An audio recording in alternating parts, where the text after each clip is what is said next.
Hello everyone, my name is Notepad Anon, and I usually write games for fun, but what are we doing today? Well, today we're going to go over a game. Very special game. Game you've probably heard about, but probably have never seen anything about. Say hello to Giantlands. Yes, Giantlands. If you've never heard of it before, don't worry. Probably that's, probably accurate. So let me open this up. This is Giantlands. As you can kind of see here, the way it looks, the way it is. You may be wondering, hey, I have seen this before, because, again, you have. Giantlands is a interesting game. Is an interesting thing to talk about. Simply because it's a...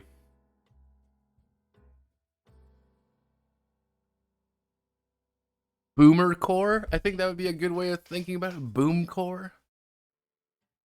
Something akin to that. It's hard to put like this into words, really, of what this game actually is. Because at its core, boomer core, yeah, this is the best way to kind of describe Giantland, is boomer core. But, okay, we've got the Giantlands. Okay, what's this game actually about? Well, this is one of those games where the story of the game is actually a lot more interesting than the game itself. But so let's ask ourselves, what is Giantlands? Well, Giantlands, if we go over here, is let me just open this up. Let me open this up. Let me open this up, because we got to get the whole story. Giantlands was a Kickstarter game back in about 2020, about 2019, 2020.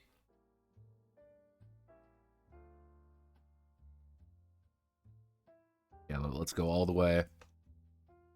Go all the way back. When was the first? Back in 2019, yeah. November 29th, 2019. So tail end of 2019 is when the official, Giantlands box set came out to be. Now, you may be wondering, Notepad, 5,000% funded? Holy shit! Oh my god, gamers! 5,000%! This must have been a fucking masterclass of... Well, they had a $100 goal. I have zero idea why they were like so proud of it being 5,000% funded. 5,000%. Oh my goodness. It's so big. It's so impressive. It's so big. Now, mind you, Giantlands got fucked effectively during development because of COVID. Let's be honest with ourselves. I can't really say anything, but yeah, I got fucked at COVID. And that's kind of a very important thing about this one. You can even see here, the Superfan Deluxe cosplayer for $1,350. This person by themselves funded the game by, it would be 130, it wouldn't be 135, it'd be about a 1,350%. Yeah, this single person did that. 300% funded with this single person. 100% funded with this person. Yeah, you're kind of seeing one of the interesting facts about this. Now, you're looking through this and you're like, wait a second, this seems kind of odd to me, like something isn't quite right. And you kind of see here like the mojo bags, like this is actually a pretty extensive thing. These were the creative team. Stephen Deinhardt IV, James M. Ward, Ernest Gary Gygax Jr., and Larry Elmore. These guys are royalty, mind you, in the TTRPG space. Well, more accurate, except Stephen. More Larry Elmore and James M. Ward. Ernie has a problem, and we're gonna get to the TSR thing in a bit. But I need to kind of go over the history of what Giantlands actually is before we get into that. But Ernest is kind of a sad one. He's an interesting story to talk about, and he'll be playing a very important role in the story. But you can kind of see here, this is a pretty extensive thing, and this isn't a small, entity either. And people have clearly gotten their stuff. I mean, if we go to like Giantland, if we just type in Giantlands, like people have clearly like received this, because you gotta remember, this isn't a PDF. This is not you're not receiving a PDF. This is a boxed set. The game we're actually going to be going over today is actually a scan of the game itself, which has that's kind of what we have to do, because there isn't really a digital version of this game. This isn't sold on things like Drive-Thru RPG or anything. Like, if you want to buy Giantlands, you have to go to their website. You have to go through them. So it's like, okay, all right, fine, cool. Who is this Steven guy? Who is Steven Deinhardt? Steven Deinhardt IV. You've probably heard of this guy's name, even if you haven't done it. This is the original narrative designer. Yes. If you've ever heard the term narrative designer, again, if you ever think about it, if you ever heard of, like, if you're like reading like a the credit scenes of a game or something, you might see the term narrative designer. At its core, a narrative designer is someone whose goal it is to keep the story going, as well as keep the keep the story kind of in check, as well as make sure all the gameplay elements kind of feed into the story. That's the idea of a narrative designer. At the worst aspects of it, is this the theme park designer? We'll get to that in a moment, because that's where we're going to this. One of the things with narrative designers, though, is that sometimes it's never compromised, and things can get a little bit wonky. But what does this guy actually work on? Well, this guy's actually worked on quite a bit. We go to his IMDb page. Yes, I have to cite his IMDb page. He's worked on Praise 2017, Fear 3, Marvel Heroes, Warhammer Dawn of War 2, Tales of Valor, The Soulstorm, Opposing Fronts, Company of Heroes itself.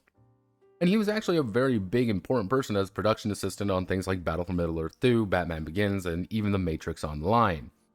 And these are only the things that he was kind of being cited in directly. There's probably a lot more projects that he was involved with. But he went on to do things. Yeah, this is kind of like, see, he went to THQ as a narrative designer position.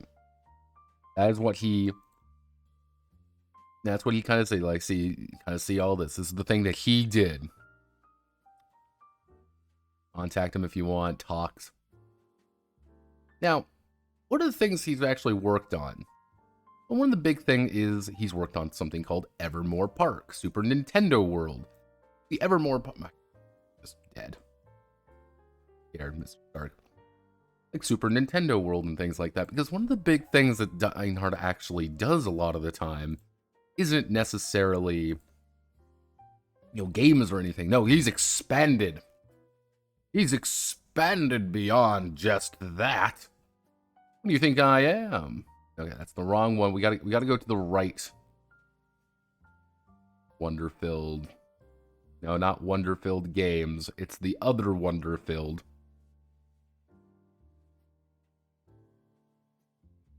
If you can't tell, there's a little bit of wonkiness going here. If we do Wonder-filled... Yeah, Wonderfilled.co. This is his other company, by the way. As you can kind of see here, Evermore Park, he worked with Rovio Entertainment. He's done a bunch of things before. This is what he does. At its core, what Deinhardt actually does, his job, you could say, Deinhardt's job is to make sure that shows and theme park stuff, makes sure they have like a story, in a way, you could say. If you've ever been to a theme park or something and they have like a little show go through the street or something and everyone's happy, everyone's doing stuff, that is what he would normally be doing. He's worked with companies, he's worked with parks and stuff to build that, though. He's the one who writes the shows, he's the one who organizes all the shows to make sure everything's very entertaining. That's what he did. He doesn't work in video games anymore. He hasn't worked in video games for about 5 years now. He's done almost exclusively these parks, he wants to build up the, things like that. Super Nintendo World was actually his most recent pretty big one, you could say. Then you also have things like, again, Evermore Park, for example. Evermore, let's Google Evermore Park. Yeah, right here, Evermore Park. He's the one who did some of the things here. And if you ever want to learn about Evermore Park in fucking Utah, you totally can. Ray, Boomtown Fair he's worked on. Giantlands was his most recent one. This is his most recent project. Something bigger. Giantlands is a science fantasy role-playing game and mixed reality game. Created by Wonderfilled Incorporated. I want you to remember Wonderfilled Incorporated here and then here. You gotta remember, these are the exact same company. They are separate though. I don't quite know why, but we'll get to that in a minute. So, it's a new kind of game. Tabletop and live action play, stories and adventure, mixed reality, fucking theme park.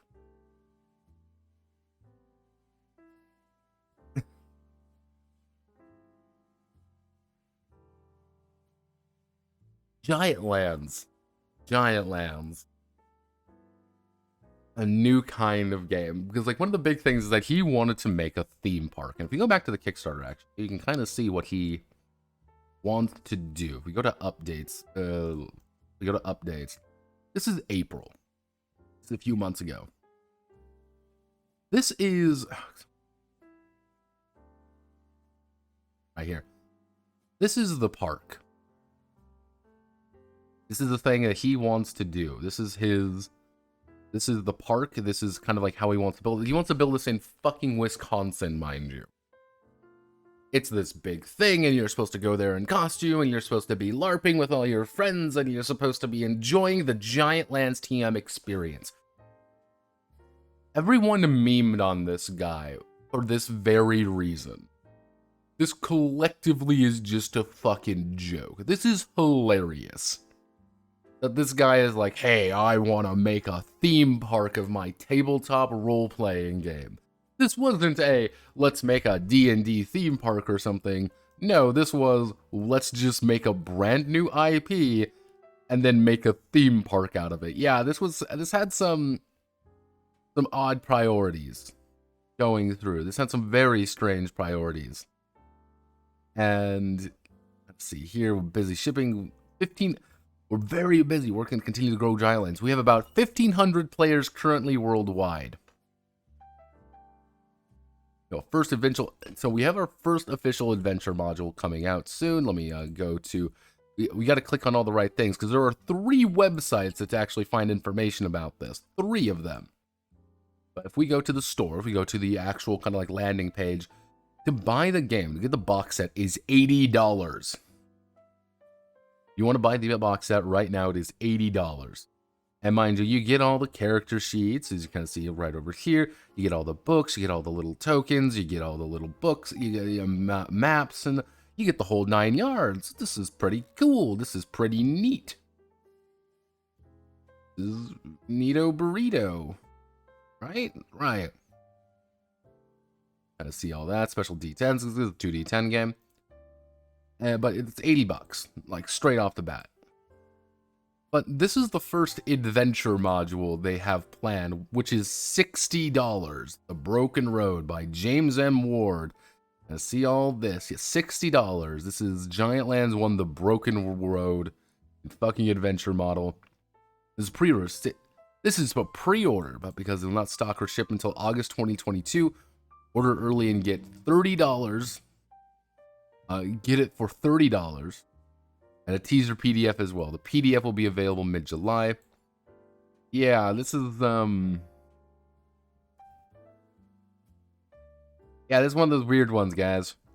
One of those weird ones. That's why I say, like, the story behind Giantlands is actually a lot more interesting. But we need to talk about the elephant in the room.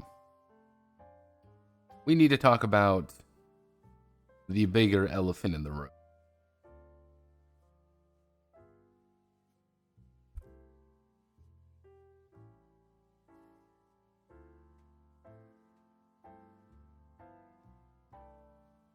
About 2 years ago, not even 2 years, about a year and a half ago.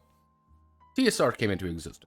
Now, I'm going to need to do the full saga real fast. I'll do a curated version of the saga, because it's an important factor of this story. It's a very important concept that we all understand where we're at here. Because again, we're about 20 minutes in, and I haven't even really hit the main crux of the issue. So, in 2019, a man named Justin Lanasa actually picked up the TSR trademark from previous thing, Solarian Games. Solarian Games failed to actually renew their trademark, and that was bad. Since they couldn't renew their trademark, he sniped it from underneath them without anything really being able to, without being able to contest it, really. So, we have that currently going on. And for those who don't know the full TSR saga, Wizard of the Coast let the pretty much let TSR die. Then TSR was then promptly picked up by a company called Solarian Games. Solarian Games didn't actually exist at that time. It was just called TSR, and it was done by a podcaster, as well as getting some of the original of Gygax's kids on board, such as Ernie and Luke. Ernie and Luke on board, and they ended up releasing Top Secret, but TSR logo that fell through, which made new TSR. This is where we are right now. This is about 2019 at this point. Somewhere along the road in 2020, Deinhardt Lanasa got together, because the original actual staff team of TSR, the TSR you're seeing above where my little notepad is, the original staff actually listed Deinhardt as a CCO, pretty much a creative operations director. That was his job. He was actually a main member of the TSR team as creative operations, and Giantlands was going to be published under TSR. This was after the Kickstarter succeeded and everything, and that was supposed to be the big idea. It had the TSR logo on it, it had the TSR things on it. It was supposed to be a TSR product. Something happened. Nobody knows what occurred. There's a few thoughts about what happened, there's a few ideas, there's a few, internal things. But at some point, Deinhardt and Lanasa split. This happened about about 2021. Be about 2021 at that point. They split. Deinhardt then proceeded to take the website and create this site. This is the Wonderful.games. This was the almost exact one-to-one replica of the TSR one. Let's go to Wayback Machine, shall we? Let's go back. Let's really look. I'm curious. We want to do TSR.games. Right in there in 2021. Let's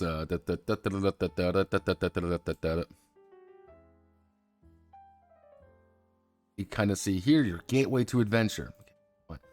Right here, it's the exact same website. The logo's been kind of removed, but it's the exact same thing. Somewhere along the way, it died. It died pretty dramatically, you could say. And Deinhardt went off to make his own thing, and currently TSR is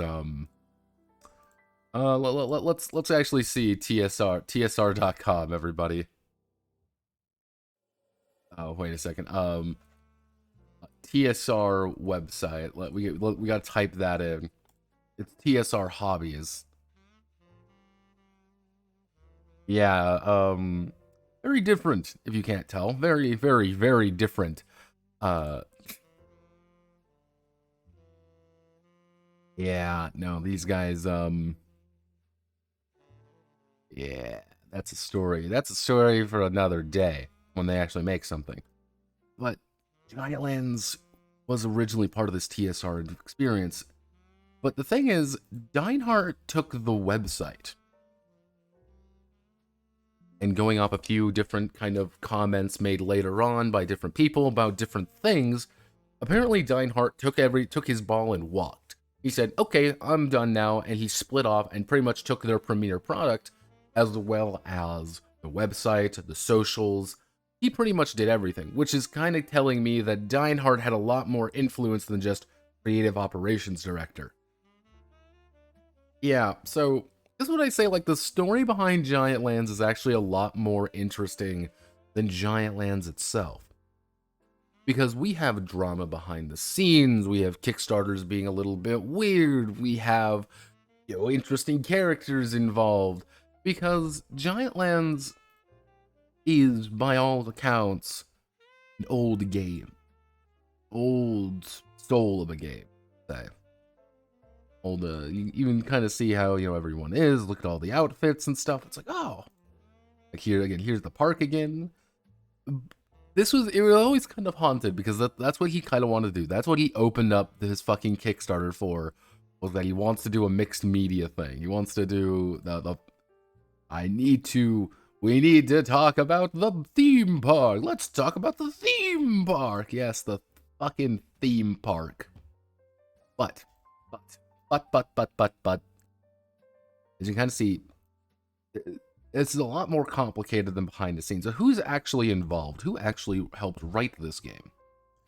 But so if we see here, this is if it looks a little bit weird, apologies. This is simply because it's, again, a scan of the box set. You see right here, written by James M. Ward and Stephen R. Deinhardt. Now, who is James M. Ward? Now, if you're a boomer or you know your games, you probably heard of James before. James was actually part of the original TSR crew. He was a very important member of the TSR crew, in fact. He was one of the main guys behind it. He helped write things like Greyhawk, The Radiance, Deities and Demigods, as well as pretty fundamental in creating Dungeons and Dragons. Without Ward, that just wouldn't happen. Now, some other things that he actually worked on were little known games, such as Gamma World. Yes, he actually wrote Gamma World. You can kind of see here, these are all the games that he has written. Metamorphosis Alpha, which is actually the first science fiction role-playing game, which you've probably never heard about. Don't worry, I didn't hear about it either. You've heard, Gamma World, the mansion of Mad Professor Little-O. Let's see, we have Tainted Land, Beneath the Dome, Gods and Monsters, 777 Worlds RPG. I've never even heard of 77 Worlds. Let's even worked for G.I. Joe Real American Hero. He also worked on the Dragon Ball Z. Yeah, the Dragon Ball Z collectible card game. Yeah, he mostly worked for Troll Lord Games after TSR kind of dissolved. Those are the guys who did those are the ones guys who do Castles and Crusades, which is pretty much one of the most adherent OSR games out there. You really want the classic adventures of the olden days, Castles and Crusades is probably your best bet. But yeah, so things like he's worked on things such as let's open up Metamorphosis, Alpha. So you kind of see here Metamorphosis Alpha. This was originally the first sci-fi RPG. This is what he wrote. This is what he did. This was his baby. And he ended up getting a hold, Deinhardt got a hold of him to create this thing. And it was like, oh, it's kind of neat. This is kind of interesting. 77 Worlds, see the apocalyptic space game. If you want to do it here, this is what he does. But here's the secret. Here's a nasty little secret. Now, and if you're perceptive, it's the second. Well, according to himself. No, according to himself, it's the first. But let's close our eyes. Let's close our eyes for a second here. This game came out, he started work mostly in the 70s, late 70s. This was the birth of TRPGs. This is what he's known for. And, okay. Like, this is a pretty big thing. He's 71 years old right now. As of 2022, he is 71. He started working on Giantlands probably in 2019, so he was 69. Even down here, you kind of even see things like, oh, in 2010, Ward was diagnosed with a serious neurological disorder that required treatment at the Mayo Clinic. His friend Tim Klask helped establish fund to help Ward offset some of the costs of the medical bills. He was the main writer behind this game, Jim Ward. Now, this is the weird thing with Giantlands. This is a game out of time. This is a game way out of time, out of our little reality. This game shouldn't exist.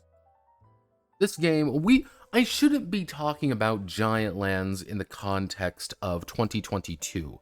I should be having to address, well, everybody, you have to remember that this game came out in 81. Or, hey, everybody, you've got to remember Giantlands came out in 1982, and this is a very quaint product. This is not that. This is a game that came out in 2021. 2022 as well. This is a game that came out this year, within this time. You have to remember that very, very important factor of things. And even looking here, it is trying to invoke a very old thing. You even see like Larry Elmore here. Elmore is actually very important to building a lot of. How did Sam Raimi get away with it this time? It was a different time. Yeah. It was a different time. You know, things were, people know Larry Elmore, for example. It's like, oh, Larry Elmore was kind of fundamental to creating the image of second edition. A lot of these games, like he was a very talented artist. In the fucking 70s. But it's like, yeah, that's why I kind of opened this game up by saying this is boomer core.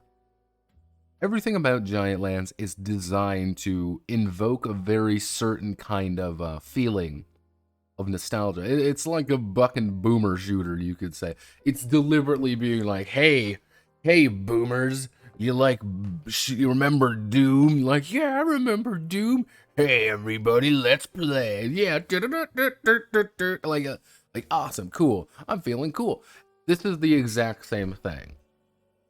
This is the almost exact same a concept behind it.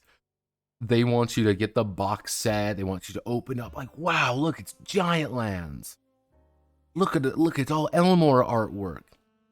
Wow, look, it's by James M. Ward and this guy. And Gary Gygax. Whoa! Even though it's just his son, fucking Ernie. Yeah, we should talk about Ernie now, shouldn't we? Ernie's a gamer. That's something you gotta remember.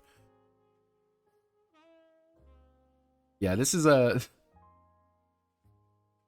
It doesn't even pop up half the time. Yeah, there we go. Here's Ernie. When I say Ernie's a gamer, Ernie's a gamer. He's the one who kind of who went under fire.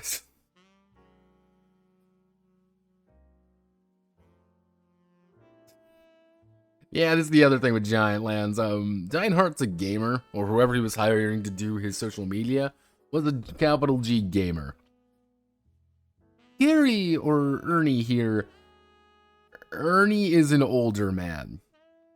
Ernie's, I think, in his 70s now. He's not a young man.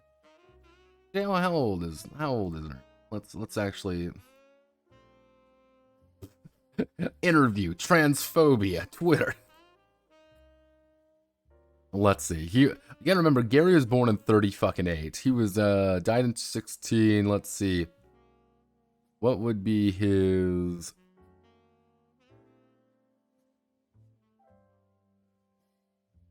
Let's see.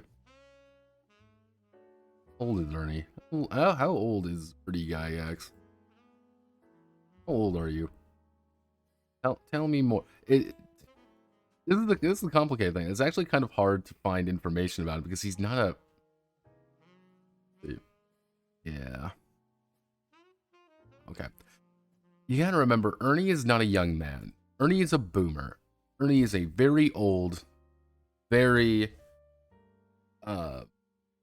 interesting figure. He grew up in the. You gotta remember, he probably grew up in the 60s and the 70s. He did an interview, and mind you, he's not. Ernie was never a very how do I want to word this nicely? Ernie's not a talkative person. Ernie never really had the fame like his dad did. Gary was a very popular figure. Love or hate Gary, say he did a lot less or a lot more than what he did. Gary was kind of the face of D&D, and D&D was a very popular product. And still, there's a reason we still fucking talk about D&D. And Gary has such a high association with it.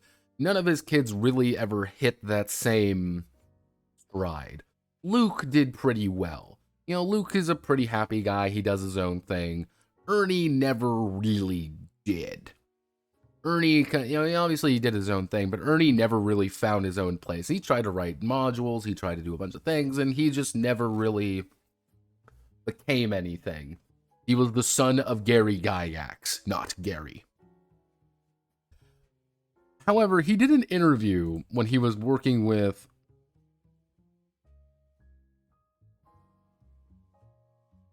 he did an interview trying to promote kind of like the TSR thing, you know, some of Lanas's more interesting comments, and he effectively compared being an older man to walking the Trail of Tears. He didn't understand. He thought the in his exact word, not exact words, but it paraphrased was like, "Oh, trans people should just decide what they want to be." There were things he said to fucking EN World. It was something like he literally every single thing that he should not have said, he said. Now, in a logical world, I think people should in a different world, I think people would be like, yeah, the dude's in his fucking 70s. Like, he's not a young man. He is a older guy who's been doing things for a very long time. And he pretty much grew up in the fucking Wisconsin, for God's sake. He's Lake Geneva, for fuck's sake. We're not exactly looking at, you know, bastions of progress here. That would have been probably normal. He's probably an awkward person. I actually watched the interview. Ernie is an awkward duck. Ernie's the kind of guy who, if the second he starts getting a little bit stressed out, he gets worried and he starts blabbering. You know, words, he just constantly just shout out words more than anything actually good. So that's kind of the idea of what this is, and Giantlands has that kind of back behind it, because whoever was working with them clearly got mad and people weren't responding well. This entire thing is my big thing is when the Star Frontiers RPG comes out, I do plan on doing a big video about it, which is just going to be the saga of TSR. And kind of going over all of this in a little bit more detail. But generally speaking, Giantlands has actually a very negative history to it. Simply because all the people involved did every single thing wrong when it came to talking to other people, about reaching out, about having conversations, about just generally existing. But we're not here for Twitter drama or stories or lore or any of that shit. We actually want to learn about what the game is. But we've got the history so far. We gotta remember, James M. Ward's a boomer. Steven Deinhardt, he doesn't write games at all. He writes theme park attractions. He writes video game storylines and shit like that. He's not really a tabletop RPG developer. Cool. Alright. Easy enough to understand. And kind of see here, see the idea, what they're going for. Very small men, big men. This is one of the other weird bits. Now let's he would like to believe like, oh, he's a small, didn't Wizards of the Coast shut down Star Frontiers? No. It added on to their original court case with Star Frontiers, and it's kind of in a very complicated place, but it has to go to court. That's one of the very big things. It's like you have to it has to go to court. Because that's the big idea. And that's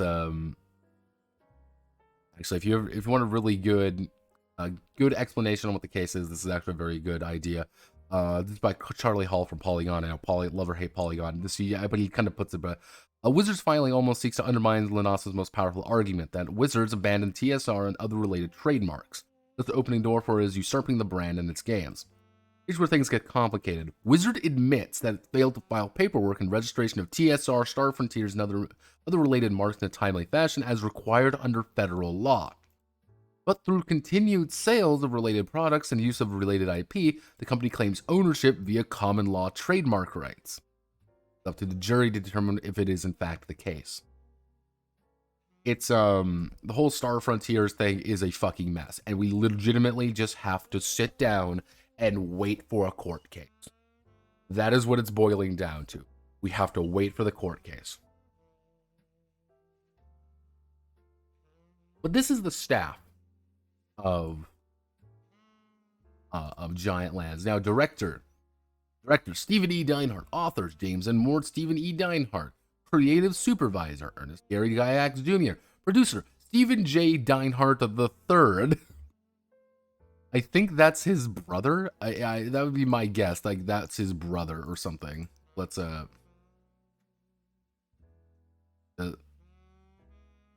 no, TSR would lose. No, see that's where things get a little bit complicated. Yeah, I believe this is Stephen Deinhardt III. With the whole TSR thing, it's a fascinating case, and I don't think either side has like an advantage over the other. Penny Williams, editor. Jennifer Woomer Deinhardt. Roofers. All these people. Advisors. Eddie Martinez, Kim Eastland, Flint Dial. Artist Larry Elmore, Jeff Dilley, Jeff D, Roll Moore, Steven. Original concept, Aaron Deinhardt. Creative assistant, Aristoteles Deinhardt. Where was special thanks to Luke Gygax. Where's the other one? Weird one that I saw. Yeah, there's a lot of these like Aaron Deinhardt, Aristoteles Deinhardt. Like, I think he got a lot of his family to help him out with this one, or at least people he knew. The weird thing is, I don't know who the fuck Aaron Deinhardt is. I thought originally, like, oh, that's Terms of Money. Yes, Terms of Money. Of course that. I'm like, who the fuck is Aaron Deinhardt? Who the fuck is this person? And I looked, I'm like, okay, I don't think it's any of these people. That doesn't make quite as much sense. But, you see, but here's the weird thing. Do you see this? You see Stephen E. Deinhardt's middle name? If we go to Stephen, go here. Stephen E. Deinhardt. Let me see if I can find his full name.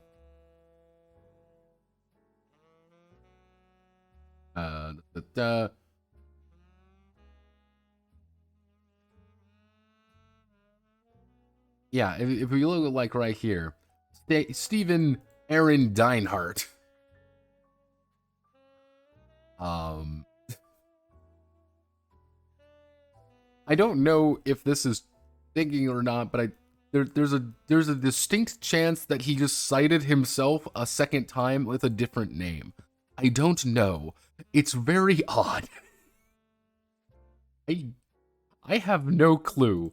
There's a lot of people kind of working on this. This is the first printing. You just go to the Giantlands, go to the social media. There's nothing on Twitter. I'm blocked on their Twitter because I asked a question. Wonderfield Incorporated. Wonderfield is Deinhardt's company. You gotta remember that. Wonderfield is his main company. He then made a second company for WFD Games. Yeah. This is split up into 3 different books. Now, this is the first book. This is the Spirit's Guide. This is the player. This is the player guide. We go all the way here.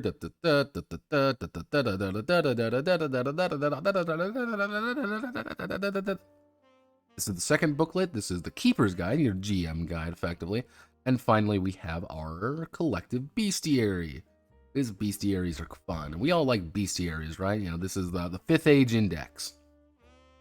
And these are all the various monsters and such. This is pretty much all that is. Now, we're going to go through. I want to show you some fun things. Now, before we begin, let's establish the lore.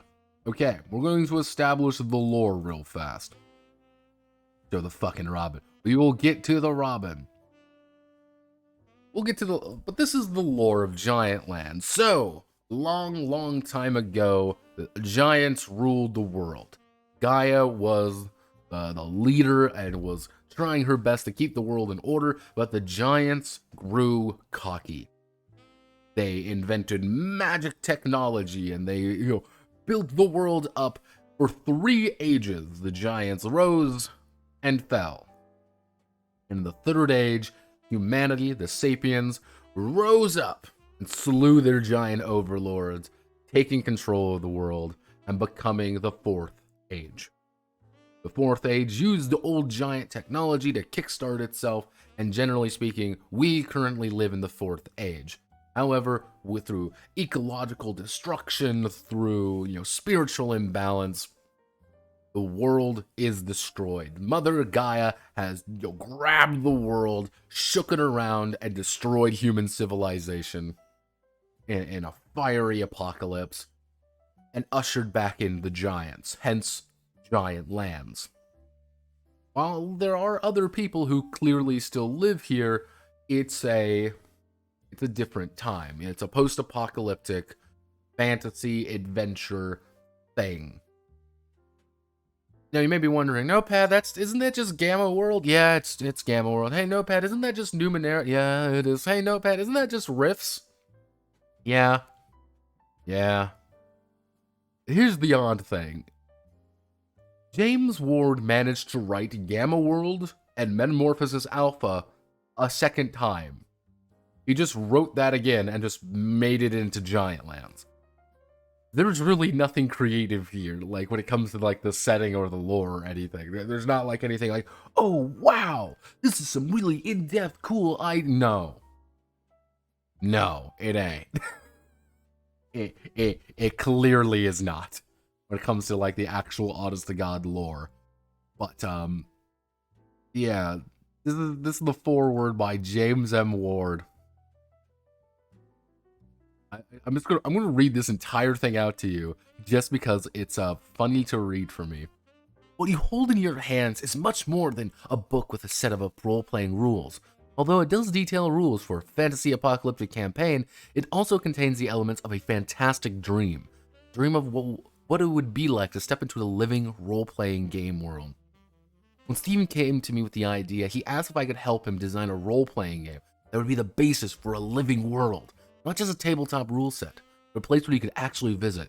That request was easy to answer, as I have made role-playing games for many decades, and always loved trying to step inside them.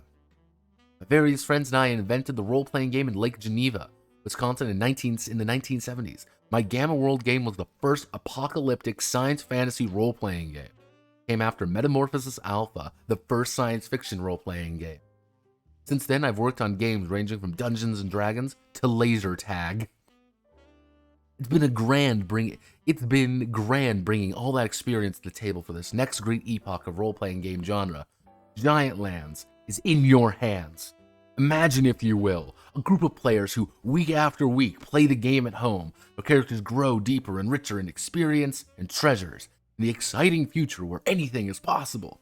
Then those same players take their characters into the Giantlands theme park. They arrive in that theater already knowing how to play the game and ready to live out the day as in a character with friends and other players.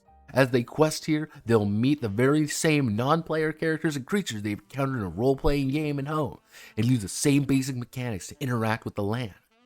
I thought the idea was brilliant. I'm excited to see where this marriage of sport, theater, and game takes the core rules we've developed. My mind is still buzzing with the potential. Many people are going to have an unusual amount of fun. So again I say, what you hold in your hands is much more than a book or a set of role-playing rules. It's a dream of what would it be like to step into a living role-playing game world. Now, what you don't see is James M. Ward having the fucking 45 put up to his head as he's writing that. You don't see Steven holding the gun. The fucking corpse of the intern already over there, twitching slightly, being like, you better fucking write that. And he's like, I'm writing. Sir, please, I'm writing. I'll say it's going to be an unusual amount of fun. One more time, click, one more fucking time. Being like, nah, please, sir, I'm begging you. Please. Yeah, this game was not developed as a tabletop role-playing game. This was developed from day one, day zero, step one, as a living role-playing world in which the theme park was always a part of it. Now, I want you all to think about it with me for a bit here. Let's say, for example, let's close our eyes for a moment here. Let's think about something real fast. Let's think of a little idea. We want to make something. We are making a tabletop role-playing game. All right, cool. We want to make a tabletop role-playing game. Now, what do you think we're going to put into there? Well, we need to find what we want. We need setting. We need details. We need we need dice. We see what's our system going to be like. All very important. I guess it goes into it. However, let's think about something. Let's say, for example, we wanted to create a multimedia franchise. And the first thing we have to do for it is the tabletop RPG. Does that change the nature of developing the tabletop role-playing game? Yes, it would. Very much so, in fact. If you go into something thinking, oh, well, I need to make the multimedia franchise. It's got to be the living game world. It's got to be a theme park, for fuck's sake. You delving into it is going to be a very different thing. The needs, the requirements, the overhang is a lot different. Because for example, let's say we want to make let's say we are trying to make a multimedia franchise or something. And we want to make, I don't know, like, the Funny Ducks. How about that? We want to make the Funny Ducks a full multimedia franchise. Now, if we want to do that, obviously we need to constantly, reference the Funny Ducks. We also, we need more TTRPG stuff to reference and, get people involved in the Funny Duck multiverse. We need a TV show to promote the Funny Duck multiverse. That's kind of the idea. Everything is going to not be just a tabletop role-playing game. It's going to be the multimedia franchise tabletop role-playing game. It's the multimedia franchise TV show. That's, I think Giantlands was cursed before it began. I think somebody thought that they were going to make a theme park, and they wanted to promote it with a tabletop game.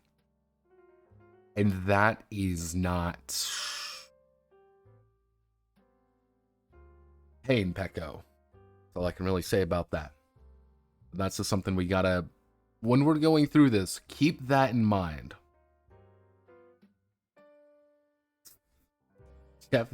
Yeah, some of the artwork looks a little bit weird. I'm not gonna lie, some of the artwork, like, I will say this, like, you get pieces like this, like, yeah, this looks pretty fucking cool.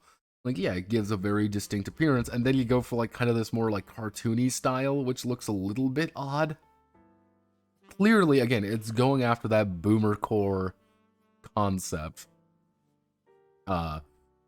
Jesus, I don't even know if we could get away with, posting artwork like that in the modern era, where it's just like, yes, this woman is literally wearing like a leotard.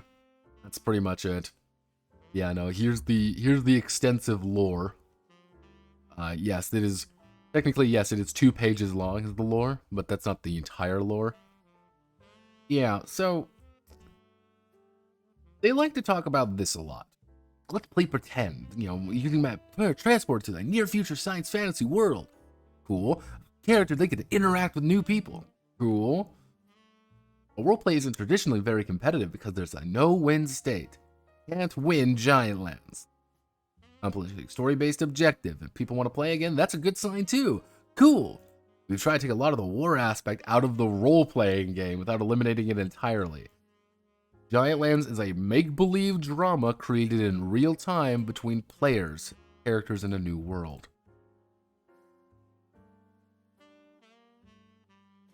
It's trying to go for that heavy metal 80s hypersexual vibe. It sort of tries to, but then it doesn't. It's pretty much only D's art that it does that. The other artwork is pretty... This is weirdly a sexless game. Let's just say that. It's a weirdly sexless game. This isn't like, there's only a few pinups or something like that every now and again, but that's very, safe. And the way it even is. Because again, combat is wonky. Like, they took a lot, there are no strict rules here, oh wow, there's not a lot of rules or anything like that. And there isn't. There very much isn't. Yeah, yeah. I believe this was taken, this entire section was taken later, because, hopefully this book is painting a picture in your mind of how you might become. Make-believe knows no boundaries.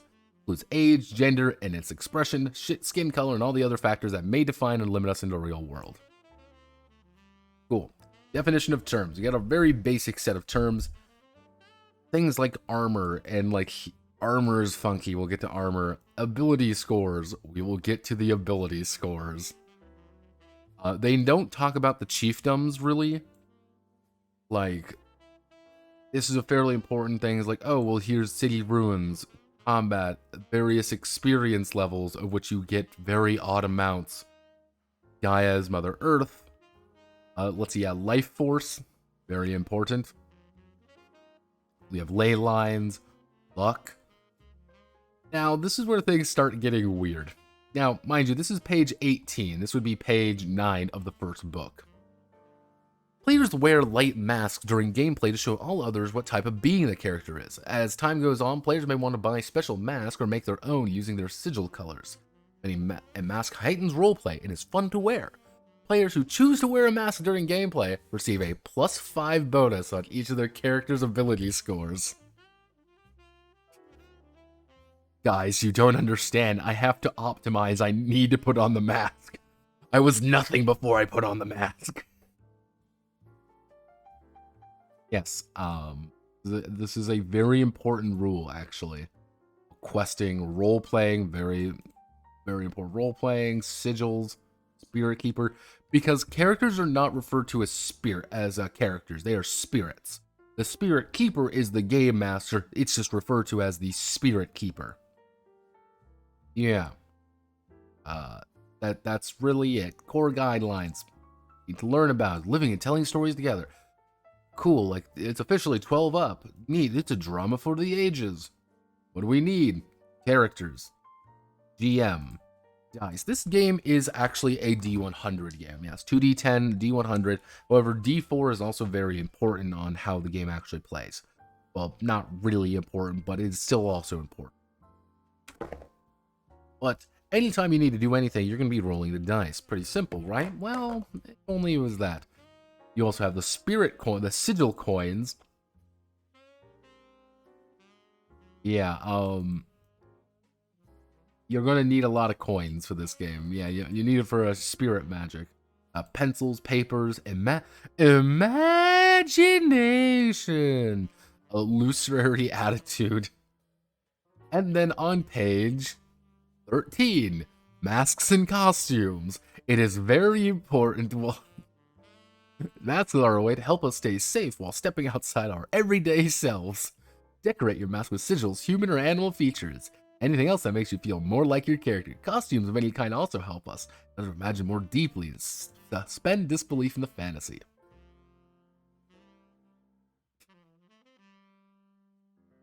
You're rolling up in that gimp mask with +5 diplomacy. Yes.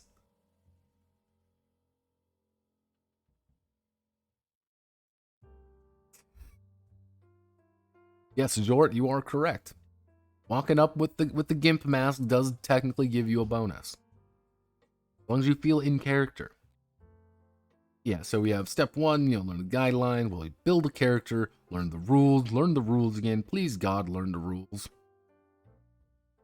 Now we get to character creation. Now, of course, I needed to draft our strongest soldier.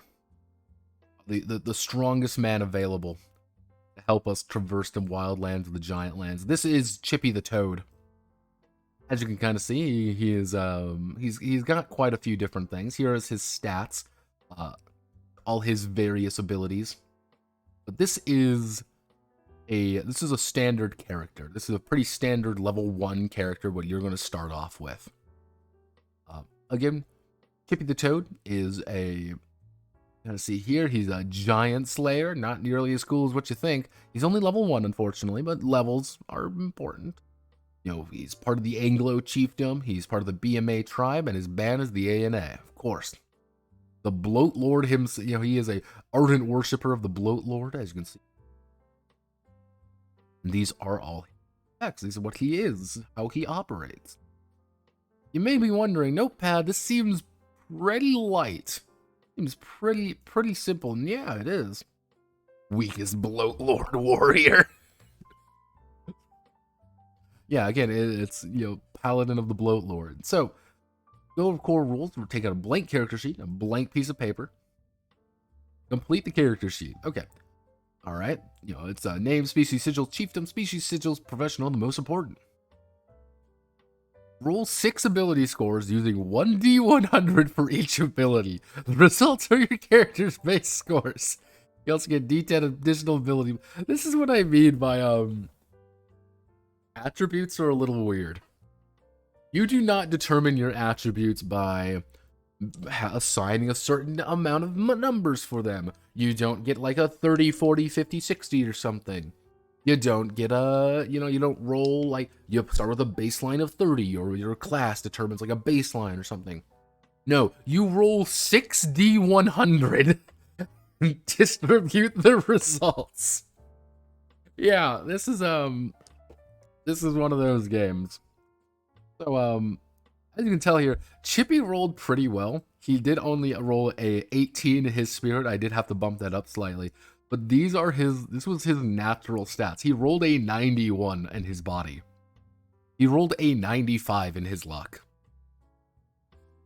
Yeah. So let's roll our abilities, okay, team? Alright, team. Let's take our, we'll see what our spirit's gonna be. Well, our spirit, obviously, is going to be 30. 59 mind. 59 body. 74 toughness.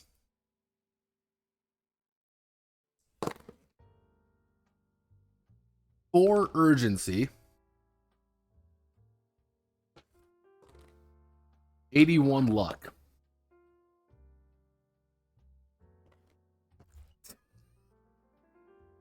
Anytime you need to make a check, you're going to have to roll D100 under that result. So our current character here is actually completely crippled and useless, because he has a 4% chance to succeed at any urgency check, which is effectively agility. A 4% chance to succeed. Even Chippy here, even like as you can kind of see by Chippy's abilities and such, Chippy is at like a severe disadvantage because he gets a 30%, he's a 20% chance to succeed at any spirit check. He's got a 30% chance to succeed at an urgency checks. However, he cannot fail body check. He has a 4% chance to fail a body check. And next level, if he levels up to level 2, I can increase that up to 100 and never fail any body check unless he takes a penalty to it. If you get exceedingly lucky, it is possible to get above about a 60% in everything. There's a 40 you can get above a 60 in everything almost immediately. You can get into 70s, 80s, 90s almost immediately. And there's no like, oh well, you can double check or whatever. No. This is the only rule. This is the mulligan rule. It's the only thing that it actually talks about. Yeah, you can agree on a larger number. It's like, yeah, it's like if you don't like the roll, you can take a single mulligan and re-roll that number until the result is larger than the rejected number. Yes, it is possible to re-roll a large number. In this case, you and the spirit capable may agree on a larger number. Aren't wasting your time rolling and rolling until a higher result comes up. Larger number is not rolled in 20 re-rolls. You must accept the 20th roll.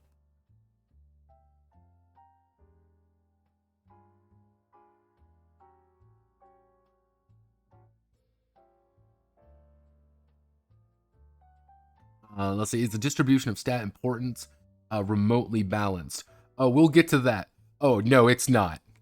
Oh, God, no. Choose a profession. Think of a simple but compelling sentence. Congratulations, your spirit has been created. Gaia grants you a mutation. By the way, guys, did you know James M. Ward actually created...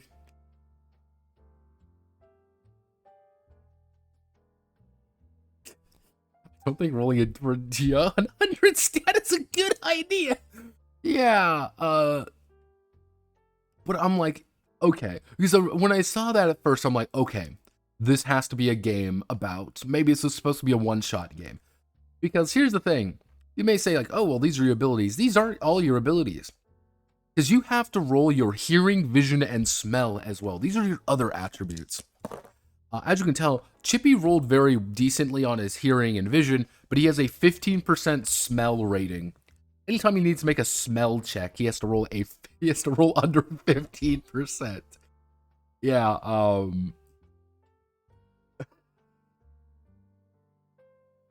yeah, this is one of those ones where it's like, oh. Like, but the thing with like the mulligan rule that I thought was interesting, if you don't like, you can may take a single mulligan and re-roll the number. You could also do it 20 times. I'm like, what? Why don't you just put in a rule? Be like, why don't you just put in a stat array at that point? Yeah, just put in stat arrays. Because what's going to happen is like people are going to keep rolling until they get like exactly what they want. If you want to like distribute it well, I would say like, let's see, there's let's see, if you want, like, let's say 50, let's say you want 50 in average. Let's say, for example, 40 is average. 40 is an average, you know, character. That would be 40, 80, 120, about 240. You get 250 points to distribute among all your abilities starting at 0. Cool, fine, we're good. There we go. So everything's going to even out to about 40, 45. So you can pump up certain attributes and make them really strong, or you can kind of lower some. That'd be fine. They just don't do that. And it's like, all right. Because one of the big things, too, is calculate the character's overall life force by adding the highest and lowest of the 3 values, mind, body, spirit. Your health is determined by these. Now, since I rolled so poorly on my spirit, my body of 96 and toughness of 73 didn't actually matter that much. I just had to add my 20 to my 96. I have 101 HP, which may seem like a lot, and it is, but also not. Yeah, it's, technically if I wanted to be more efficient about things, I would have swapped my mind and my luck. Actually, I would have swapped my spirit and probably my urgency. I would have swapped these two around, so I would have about 10 extra HP. So rolling low on something, what is a stat array exactly? Stat arrays are things like, for example, you have like the option of rolling, or you can take like, it was like, I think it's like 16, 14, 12, 8, 8, or something like that. So it's like, oh, you can distribute a 16, a 14, a 12, an 8, an 8, an 8, kind of among whatever attributes you want. Usually it's in games that allow you, like, when you can roll stats, for example, you have the option of like a stat array, like like, here is like an already rolled set of stats. You can select this if you don't want to roll your stats. Usually they're either a little bit above average or like very averaged out, but they're not excessively good or excessively bad. They're pretty average. That's the idea. I always talk about stat arrays, or I always like to put stat arrays in my games simply because some people don't like randomness. That's just some people like randomness, some people don't. Yeah, life force, your health, and mind you, this isn't just your health, this is also your initiative. So Chippy is acting at pretty much step 101.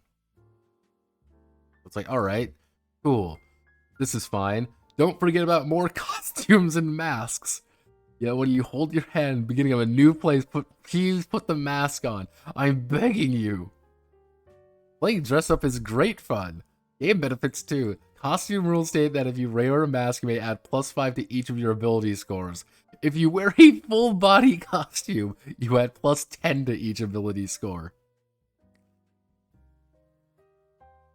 You are encouraged. Very much so.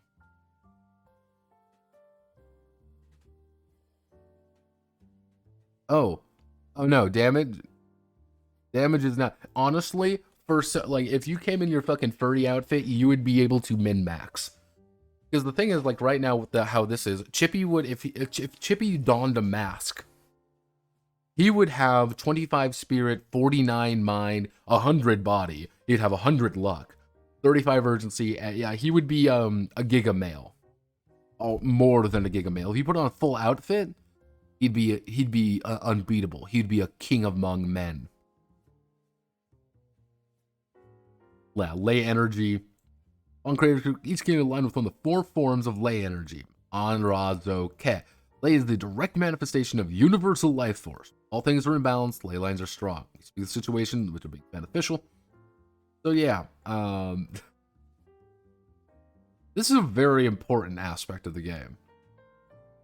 Very simply, you have the ability to align yourself with one of the various ley line energies, Anrazo Ke. If you align yourself with it, you end up getting a bonus to it anytime it's in effect effectively. You know, ley item, if you, for example, have an item that is powered by Zo energy, for example, you can clearly tell it's powered by Zo energy, and you can use it, you can charge it up with yourself. You know, it's like, cool, if you are kind of attuned to it, you know, if you are attuned to that energy, if you enter an area with that in, you know, kind of in where it's strong, you get a bonus. You're doing very good. And you can make, these also tie into some of the magic abilities. There's not really a magician class in this game. Everybody has access to all of their ley line energy attacks. So Chippy, for example, here, he chose to align with Zo, which is destruction. And he actually picked up the Breaking Smash ability. With clenched hand, the wielder focuses a concussive force at a single living target up to 10 feet away. It must make a successful 2-hit roll to strike, and on a sigil use check of 20 or below, the force deals 13 life damage, a result of 21 to 50, the damage is 28 life damage.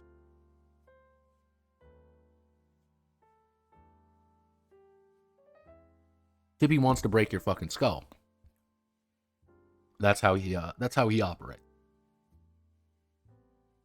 Yeah, Zo is not evil. Zo is destruction. For some weird reason, they also fucked this up. Where was the yeah, Zo red? Zo is not evil. Where is it? Yeah. Here are the little tokens, the sigils and sigil coins.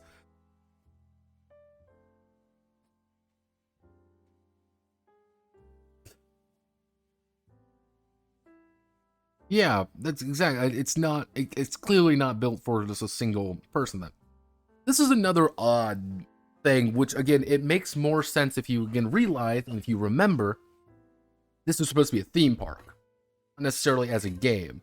This is the idea of sigil and sigil coins. everybody in lore, everybody when they reach adulthood is going to receive a sigil coin. This is going to be pretty much them being able to identify by Gaia of what powers you are able to use. If you pretty much get one of the 4, and that's your sigil coin. Now, there are multiple other coins. There are many sigils that exist.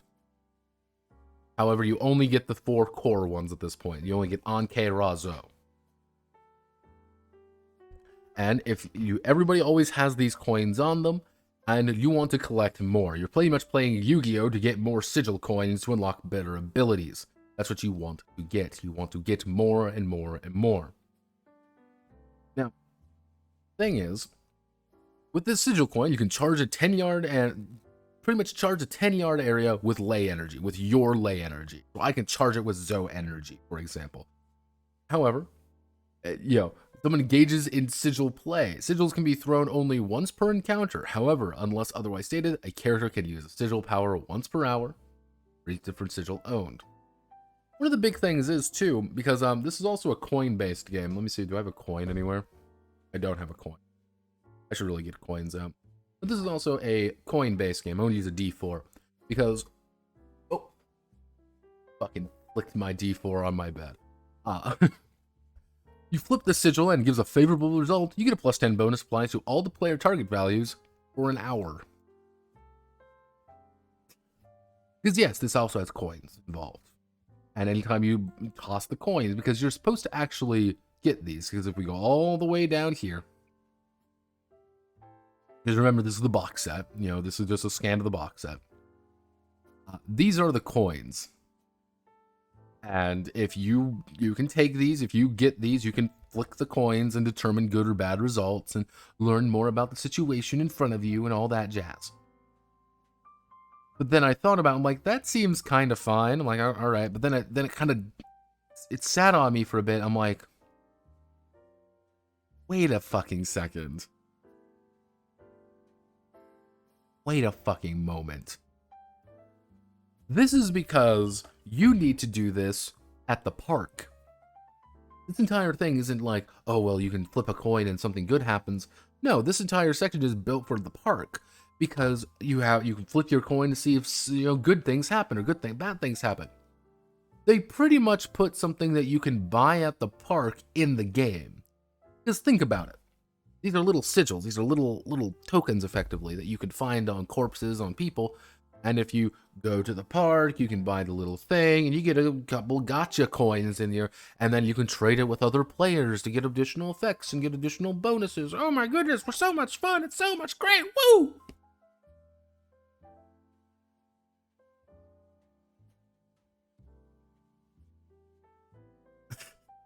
Did they put in something to min-max? So someone who can just go in there and buy a shit ton of these coins and hand them out to people. Yeah, I think so.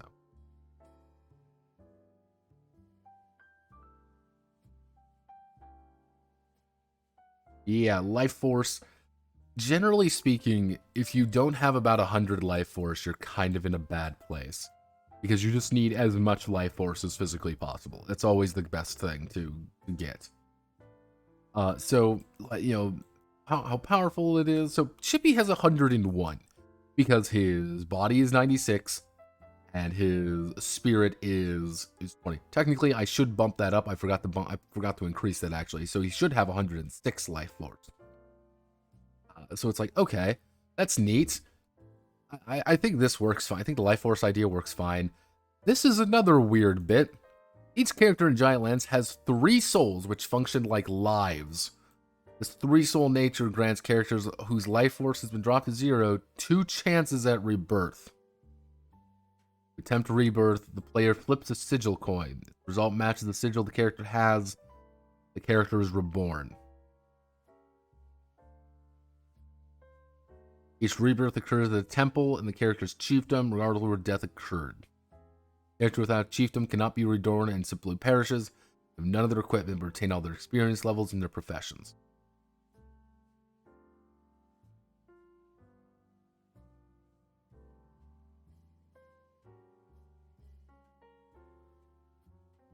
Yes, they did put in a lives mechanic in this game. They did put in a lives mechanic in the game.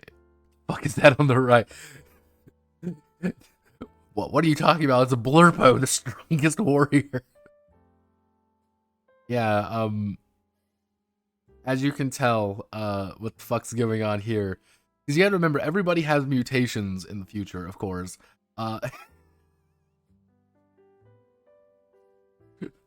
There's a lot to unpack in this one. That's all I'm saying. There's a lot to unpack. Again, Blurpo here is really the strongest character in the game. I think we found the real protagonist of Giantlands, everybody. Why can't we play Blurpo? That's my question.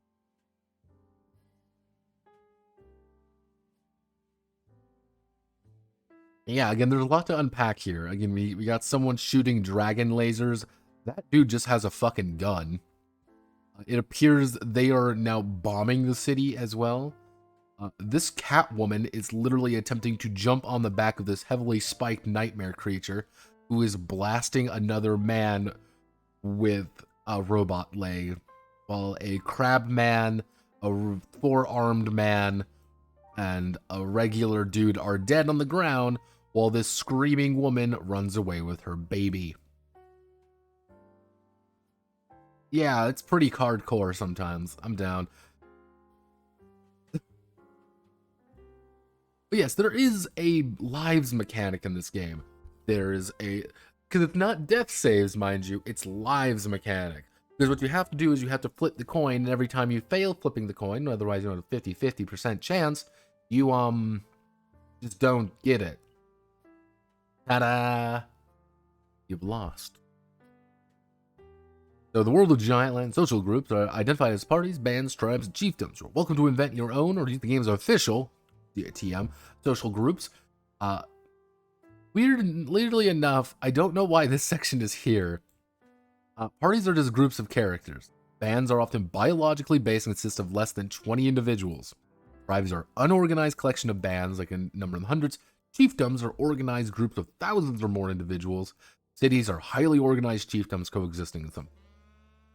So the basic way to kind of think about it is you are playing the party, who is part of a band, who is part of a tribe, who is part of a chiefdom, who may or may not be part of a city, So for, kind of like the best way to think about it is like, hey, the party is, is a raiding group. Like, that's kind of like the basic social structure of the world. Party, band, tribe, chiefdom. Now, in a regular game, I would think, okay, this is fine. However, this is Giantlands, and my immediate suspicion goes to, what do they want to do this for the theme park? If we do this, party is your, I think the best way to think about it is your party is your immediate group. These are the people you're at the park with. Your band is kind of like the generalized,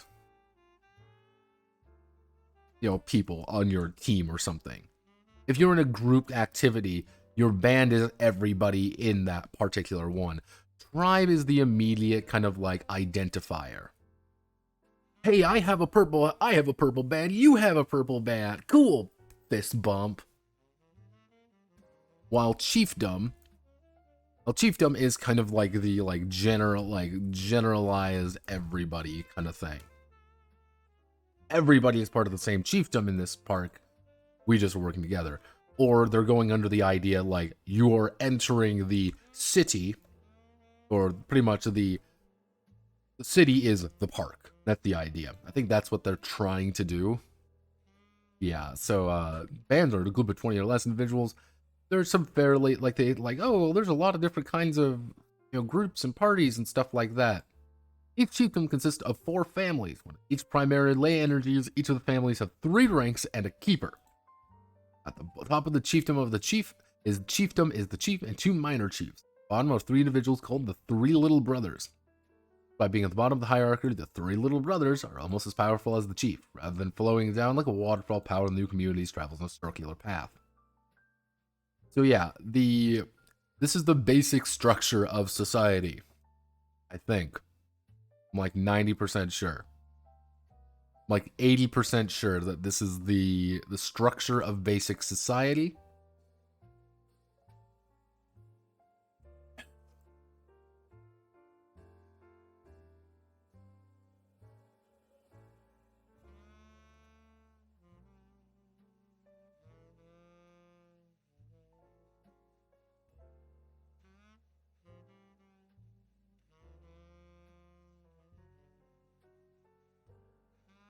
Yeah, the game's first official tribes are the Senshai warrior clan, Talman, and the Hag. That's all we get about them. This is the only piece of information we have on the official tribes. The Senshai warrior clan, the Talman, and the Ahig. That's it. You want something more? No. No. Sorry. That's not how that works. Again, basic rolling, you're going to be rolling, try to roll under, because it's a roll under system at its core. So Chippy, for example, wants to make a body check. He rolled an 84, he succeeds. Chippy needs to make a hearing check. He rolled a 69, he failed. Pretty simple. Nothing really is there too big. One of the odd bits are down here, actually, because these are also D100 checks. You need to resist poison. I rolled a 8, I succeed. You need to resist ley energy. I rolled a 22, I fail. I need to block. 76. Fail. You might get instances like breaking smash, which do require technically 2 checks. Because what you have to do is you need to make a 2-hit check. So my first 2-hit is, let's just say I succeeded at 15. Then you need to make a sigil check. Now, sigil checks are normally just going to be 50-50. Roll, and I rolled a 82 and I failed. Or I rolled a 37 and I succeeded. That's kind of just how it works. There's no re-rolls really or anything like that. That doesn't really exist. So, some swords can go as high as 1,000. You know, so you can roll up to 1,000. Yeah, people are dying in chat, cringing at this. It's great. So, basic advancement is pretty simple. Level 1 to 4, beginners 5 to 7 are advanced, level 8 to 10 are masters. Now, advancement of profession is a result of 3 ideas, because again, the idea is that you have different professions. Once you hit level 10 in a profession, you've mastered it, you get to keep all their bonuses, and you can go to a different profession. You have, but if, let's say, for example, I went 5 levels in Giant Slayer. If I go 5 layers in Giant Slayer and then switch off to Warrior, for example, I can't go back to Giant Slayer. But I still get to keep everything I did. You know, and so your levels aren't necessarily like just strict levels. You're not going to be like a level 5 Giant Slayer. You're going to be a level 5 Giant Slayer, but you may have taken 10 levels in Warrior. You may have had 6 levels here. Your profession is kind of independent of your character. But let's so you increase your profession at 3 things. First things first is anytime you pick, every 2 different sigils you've gained. If you ever find more sigils, you actually level up. You get better and stronger and great. However, you also can lose levels if you lose those sigils. So these are physical objects that you need to keep on your person effectively, and you get stronger and stronger and stronger by virtue of just possessing more of these. And yes, it is actually a valid option to stab somebody, steal their magic coins, become stronger. You get experience points by the life force of the character's kills. So for example, let's say I have 4 party members and we kill something at 200 life force, we split it equally among all of us to 50 each. We kill something with 100 life force with 4 players, we're only going to get 25 each. Simple. Is finishing adventure. Low level adventures are worth about 1,000 experience, middle range are 2,000, and high level are 4,000. You have to complete an adventure. Cool, you get experience points. Those are really the only ways to level up. You cannot advance more than 1 level per session. And yeah, a character who advances a profession level may add 10 points to a statistic of their choice. Likewise, a character who loses the level must subtract 10 points from a stat of their choice. Yes. So pretty much every time you level up, you can increase your attributes by 10. What I would probably do is allow you to just get 10 points to distribute wherever you want. But yes, you can say, oh, I've gone up level 2 Giant Slayer. I'm improving my urgency by 10 to go up to 40. I'm improving my spirit to go to 30. I'm improving my mind to go to 54. That's what you do. Now,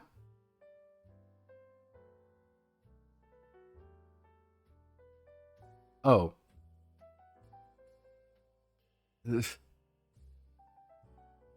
Holy shit, they literally, no, Morrowind combat actually has some interesting bits with it. This one's a lot worse. Amogus. We do also have saving throws. Interestingly enough, armor is considered to be a saving throw, which is interesting. But so I'm going to explain armor now because it makes a little bit more sense if I kind of go through here. I'm going to hit you. So let's say I rolled a hit. I've hit. Good job. Your armor, actually, no, let's say Chippy gets hit. He's been hit by a weapon, and it's going to do 12 life force. If he succeeds at making an armor check, he rolled a 10. My armor blocks it. I'm done. Good job. You're done. You take no damage. This is your armor class, effectively. If you take damage, oh no, I've taken 30 damage.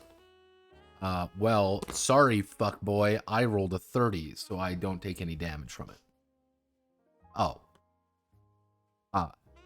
Yeah. This is one of those odd bits where it's like, yes, technically your armor is, it's a saving throw against damage, effectively. Now, mind you, one of the other odd bits is, well, your base to hit is actually determined by your level. However, it also doesn't really, it doesn't factor in that you can be different levels as well of different professions. So, generally speaking, look,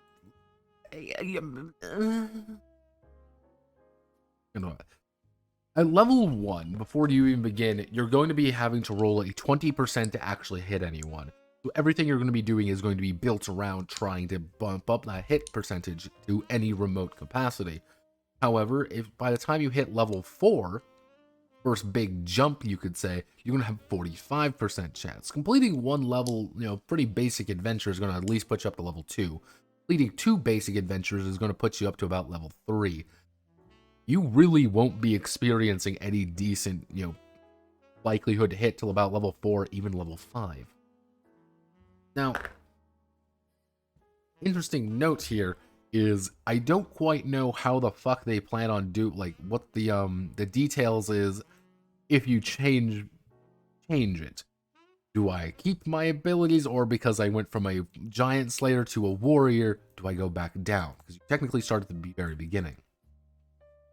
And as you can see here, everything is consistent across the board. There's no changes when it comes to like lay saving throws or poison saving throws.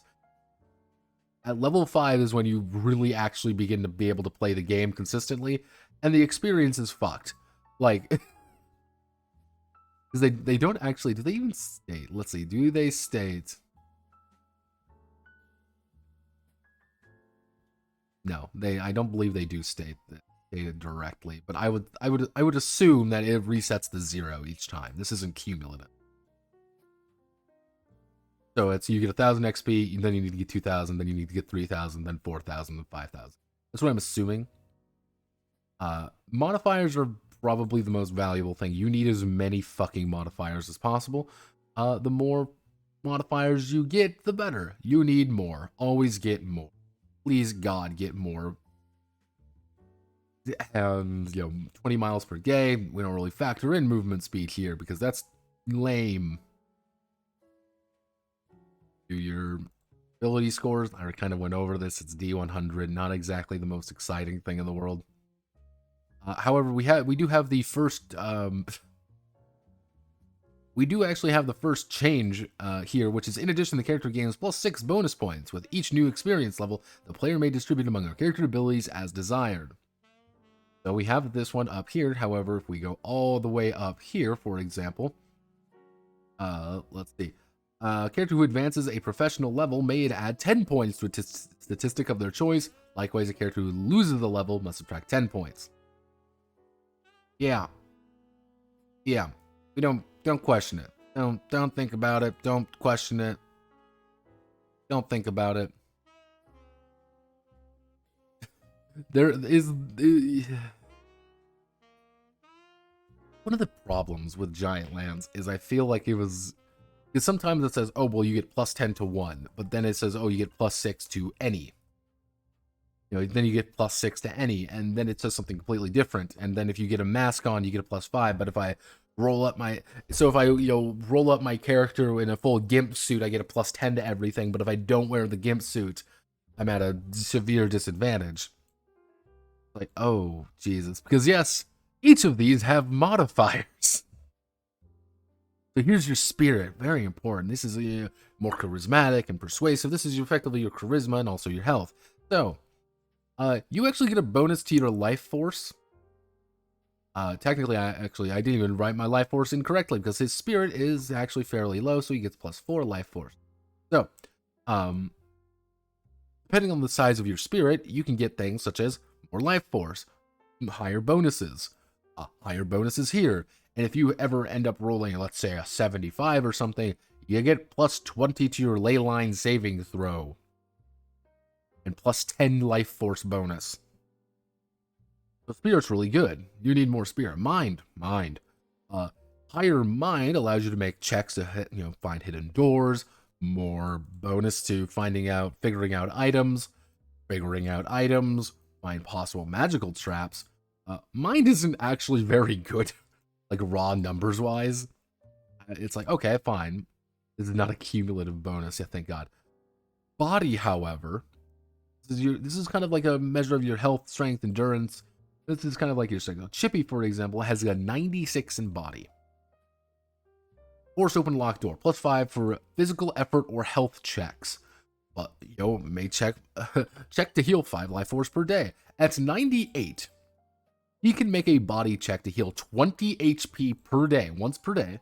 He gets a plus 25 bonus to body score for any physical effort or health checks. Any he wants, he can make that. He gets a plus 25 for it. Already it's 96. Because he is at 96. Anytime Chippy needs to sprint across something, he has to roll he has to pretty much get at minimum, mind you, a negative 25 penalty. Pretty much a cripplingly penalty to somebody to do something like that.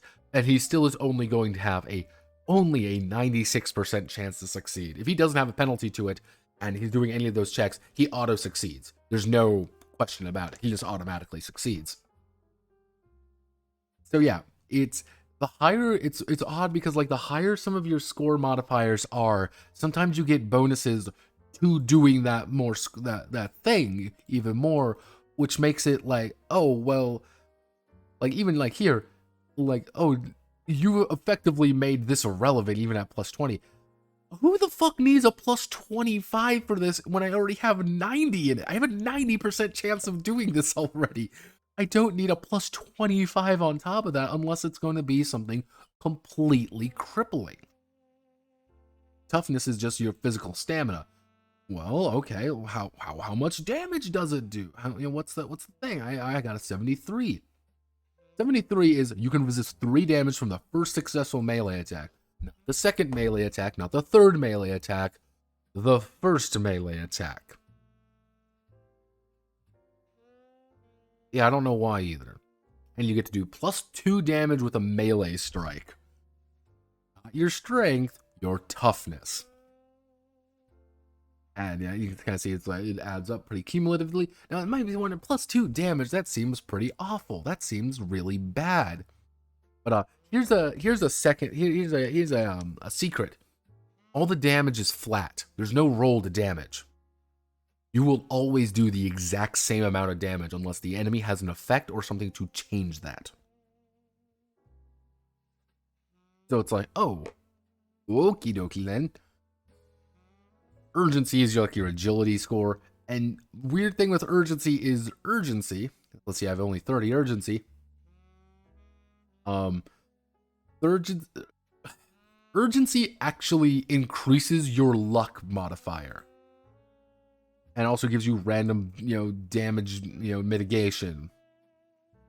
and also gives you free second strike. So if you have high urgency, just make a gimp, make a shitty, one weapon build. Make an archer build and just hit people multiple times and cripple them. It's like, okay. Or if you have a super high, you can duck spell effects while fighting, or do +3 damage to a melee strikes. This is literally 100 to get a +3 for a melee strike. Well, up here, it's the same thing. I'm like, did you copy and paste it, maybe? Was that it? Like, this doesn't feel like the very big things, because then we go down to luck. Luck is fucking bizarre.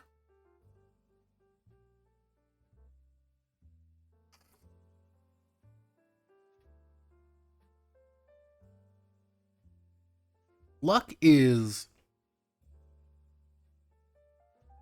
luck. Now, mind you, you might think like, okay, maybe luck is supposed to be a bonus of some kind, like anytime you're doing gambling checks, anytime you're applying luck. No. Luck is a raw value that you can use once per encounter.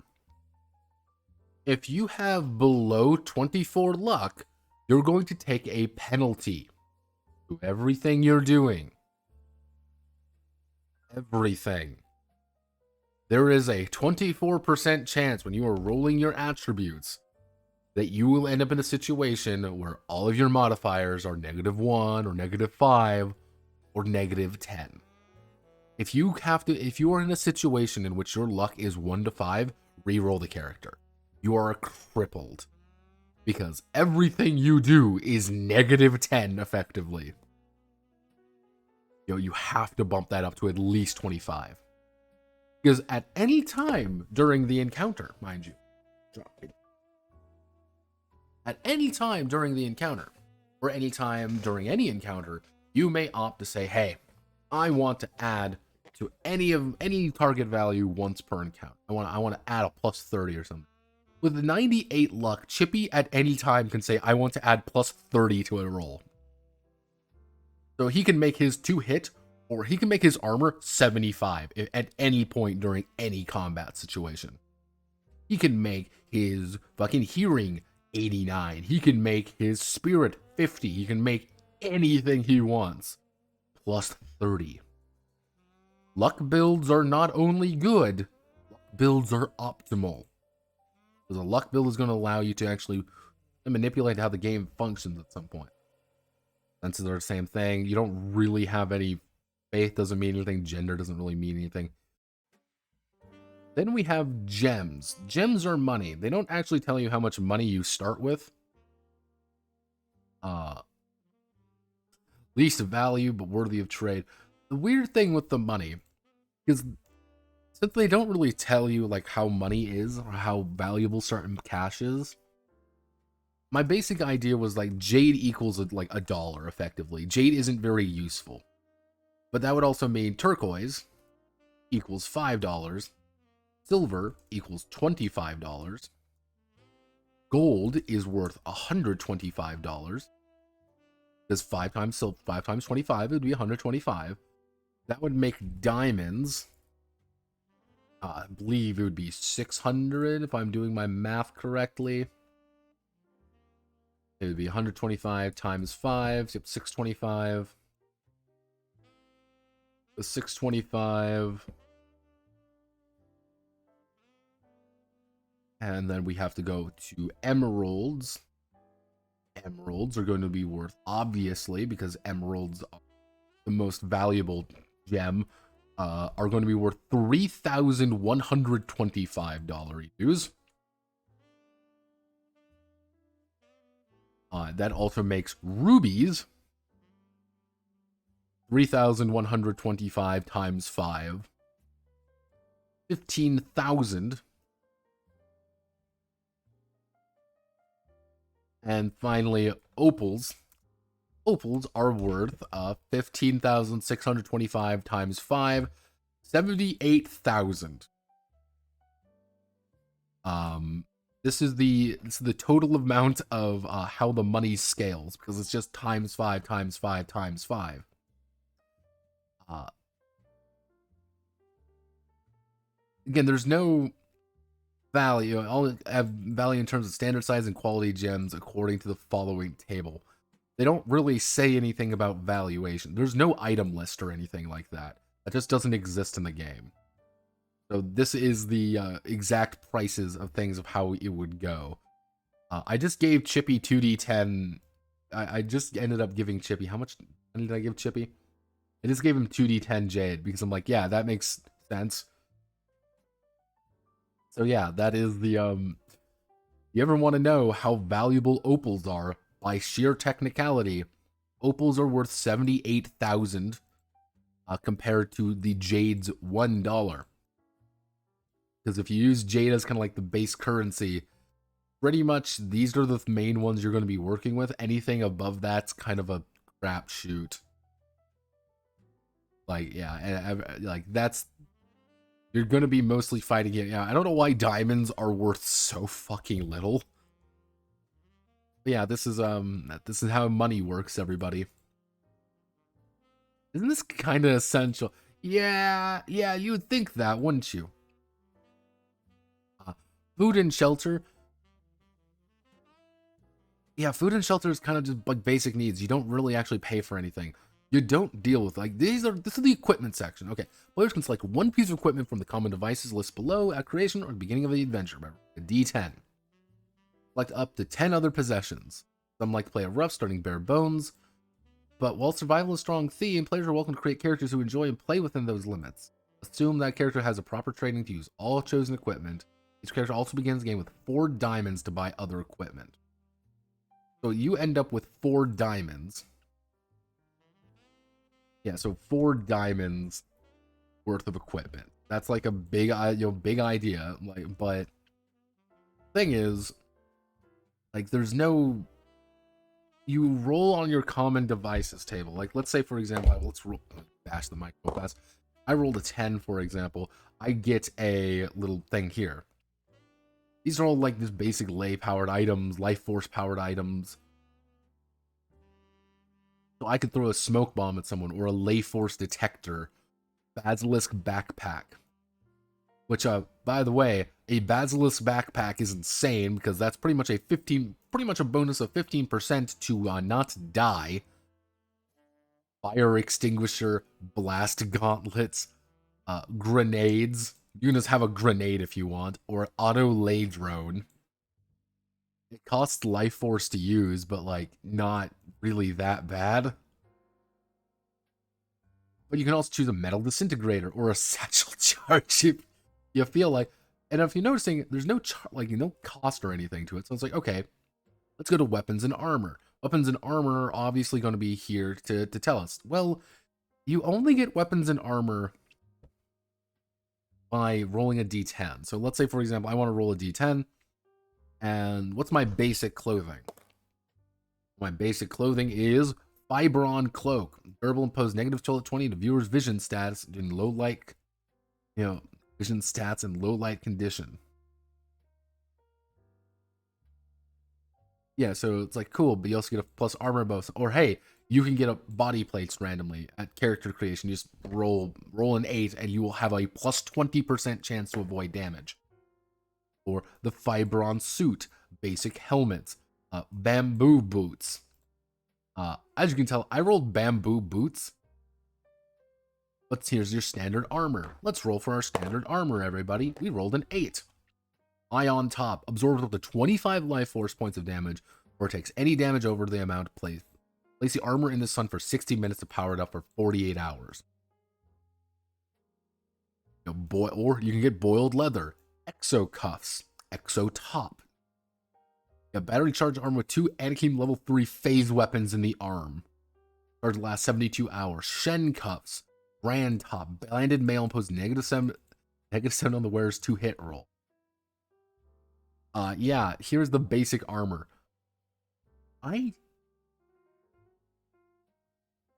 God's strongest bodybuilder, world builder. Yeah, so it's like, okay. And then here's the standard range weapons. Okay, look, these seem pretty important. They aren't. Like, these are just like the randomly rolled ones. So it's like weapons are common, 5-shot energy magazine, or lay charge capacity, and ranges are exactly the same. Point blank, short range, medium, middle range, and long range. Shooter may use any of these weapons except those marked with an asterisk as new character's first weapon. Therefore, the character may buy an additional weapon for 3 opals each. I have no idea, because the thing is, you gotta remember, all of these are the exact same. So nothing is really saying, hey, I want to buy an ion rifle. Why don't I buy an ion rifle? Or like anything more interesting, or like a Merc X or something. No, that's not really how that works. Tippy, on the other hand, rolled a rolled a TRAD. He gets pretty much 11 damage when shooting people with his gun. Like, oh, what? But why is the Merc X technically a better weapon than the Mank R? This is a soldier rifle, this is a guard rifle. This does plus 12 damage, this was plus 10 damage. Or why does the Scout 5 do more damage than the R? Or why does the ray gun do certain different types of damage at certain different places? And here's the standard melee weapon. Melee weapons are the exact fucking same half the time. Most of them are do 15 damage raw, or they have certain. The Kukri blade does 25 fucking damage. 25 damage. You fucking hit with a Kukri blade, they're fucking dead. Yeah, 3 fucking opals. Because you gotta remember, you only have a certain number of diamonds. That's why I said, like, the money means nothing, because the prices are fucked. Because, like, oh yeah, here's the opals. You begin with 3 diamonds. Yeah, you start with 3 diamonds worth of equipment. However, that means effectively you have 15 gold. 15 gold, or it would be 5 times 15.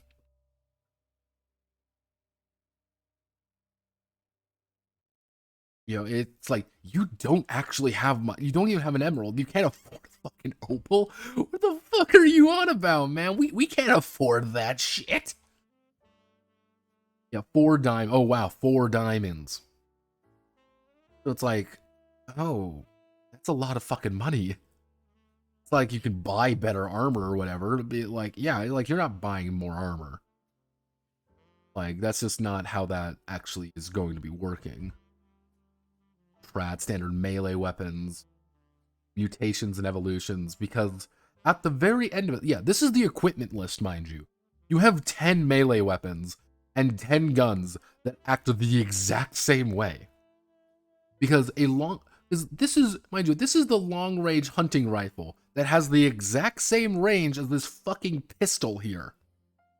Those are the exact same weapons, almost. It's like, what? What? Yeah, it is a Gurkha moment. Like, probably the most consistent. Like, the lay axe does do technically more damage, but there's nothing like. It's only, you can only hit 4 times with it, but then it's not worth anything. The scary thing with the Gurkha, with the Kukri blade, is that if you get a Kukri blade and you have a high enough skill, you can attack twice with it. You can do 50 fucking damage in a single round and murk anyone. Just immediately kill them.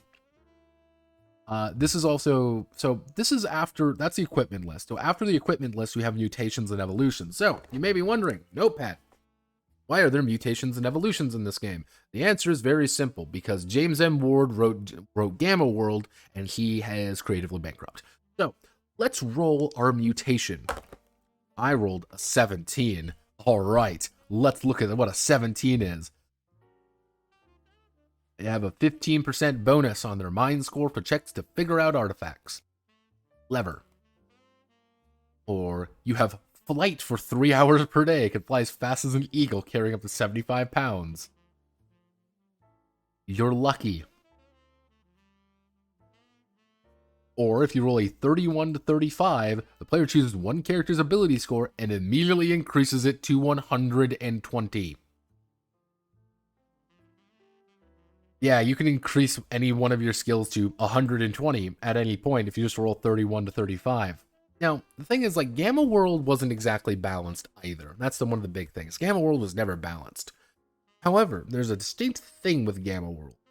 It's that things were fucking deadly in that game. A single hit could probably send you, though, probably send you there. So being overpowered or being, like, very, kind of weird, kind of felt more appropriate. Giantlands is weird because it's not that. Because here's the thing. If I'm, for example, playing Chippy and I rolled a 31 to 35, I could increase my spirit to 120 and officially have, it would be 161 HP effectively and be able to break the world. Or if I go to increase my urgency to 120, suddenly I am not only faster than God, I am able to make 3 attacks with any weapon of my choice, and I'm also Superman, and my luck is going to be maxed out at 100. It's like, oh, Kidoki then. Resistance to all poisons. You have a force spear. You rust objects. You can regenerate. You're Jesus Christ. You really accurate, automatically hits with a missile weapon of choice. Automatically misses the mutant. Or you can hit people with lightning bolts. There aren't actually how many are there? Let's actually actually check how much actually is there. How many are these? 1, 2, 3, 4, 5, 7, 8, 9, 10, 11, 17, 18, 19. So there's about 20. There's exactly 21. So actually, I'm curious. I want to do a little test here, everybody. Let's go on a Magic Quest. What the fuck balance this? The guy who wrote Gamma Worlds. You got to remember that. Let's do Gamma Worlds.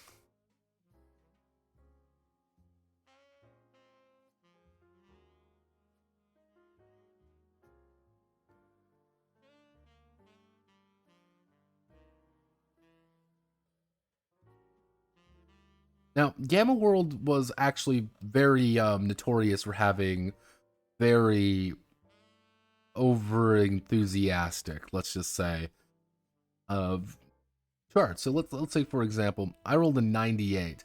I have the voice, those additional vocal cords over time. Cool. Or let's actually see. As you can kind of see here, most of these weren't balanced in any remote context. That wasn't the point. They weren't supposed to be balanced because there was a just as likely for you to roll, dark dependency as much as you are going to get dual brains, or you're a ghost mutant, or God help us all, you're some fucking weird, you just get taller or you get shorter, or oh hey, your body begins to break down. That was actually a very, you can kind of see here, there was, prime, there were a lot of prime mutations, a lot of physical alterations. Some of these weren't actually even very good. They're not supposed to be good. They're supposed to be things that happen to you. Dense muscle and bones, bone ridge down the back, a huge pigment, awesome body, figures ideal for her, cool. Large bulbous nose, though, but you also have a bulbous head or something like that. That's the entire point of these things. Supposed to be able to get some of these, better or worse mutations. That was one of the major things of Gamma World.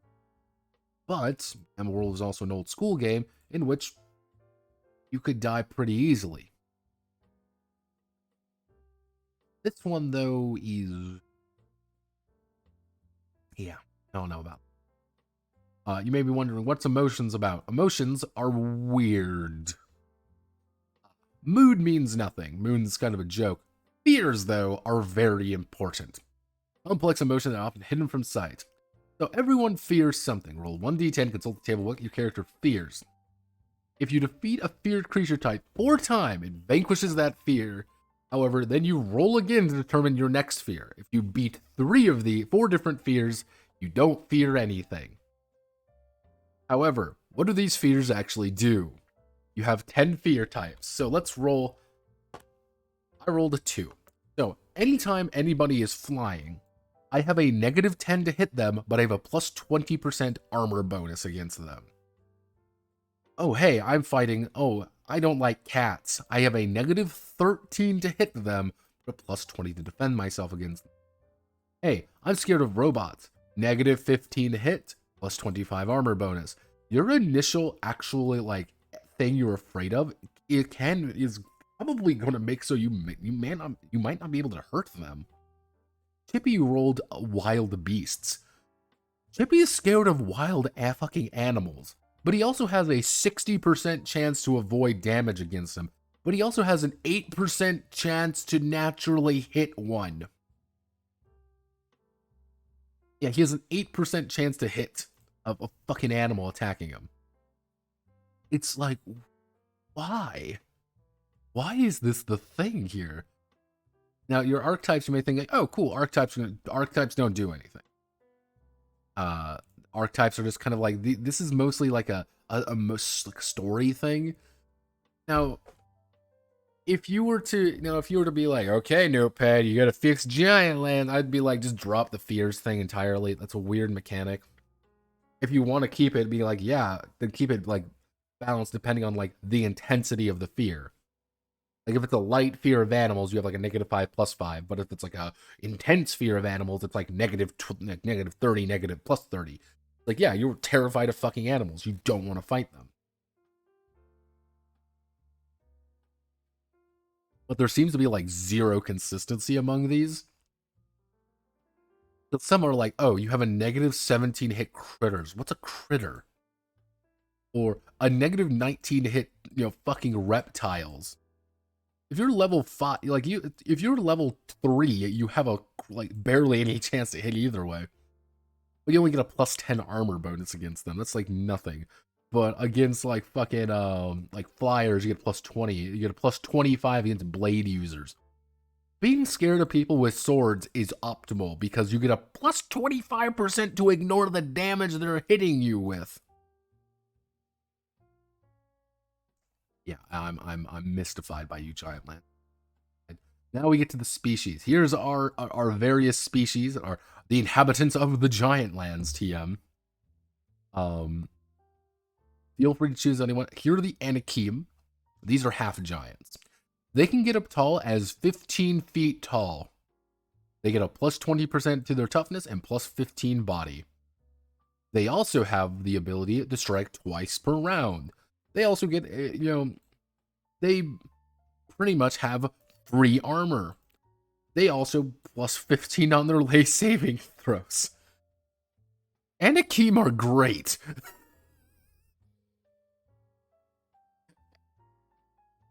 Anakim are broke as shit. Yeah, they you can pretty much play a 15-foot tall, Oni MILF and just beat the shit out of people. Because here are Andros. Like, these are robot guys. Like, cool. Like, you Andros don't die. Tear them apart, but technology can reboot them automatically in a few hours. Takes 45 hours to regenerate if left alone. Cool. Always rested. They don't rest. Electric tusk. Being electric beings, their parts simply shells for their spirits. They're quite good at focusing energy.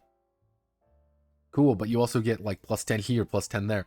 Or it's like, oh, hey, you have to choose what your andro type is.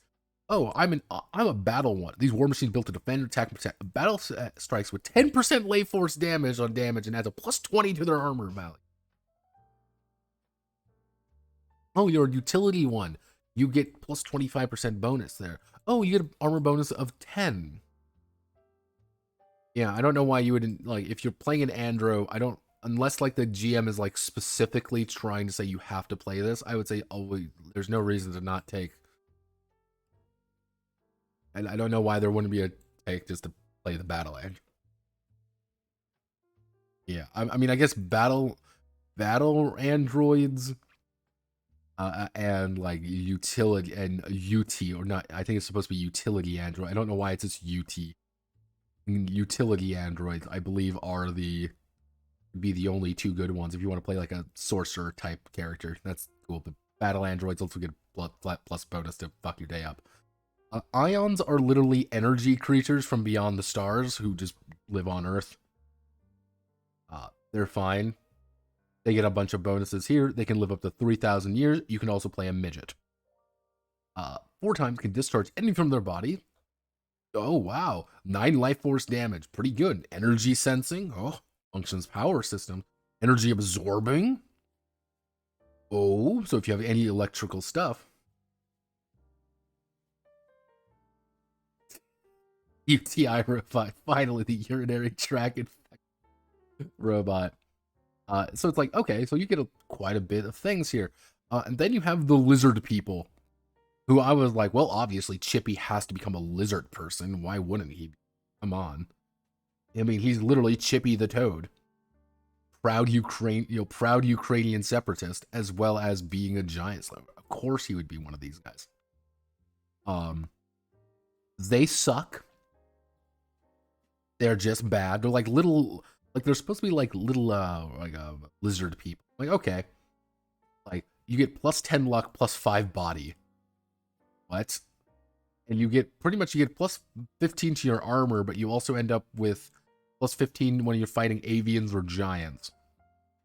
Again, so let's just do a little bit of comparison here. This is plus 15 in total. If we go up to the ions, for example, this is plus 30 in total, and you get free damage abilities, and you get a free way to heal yourself, no less.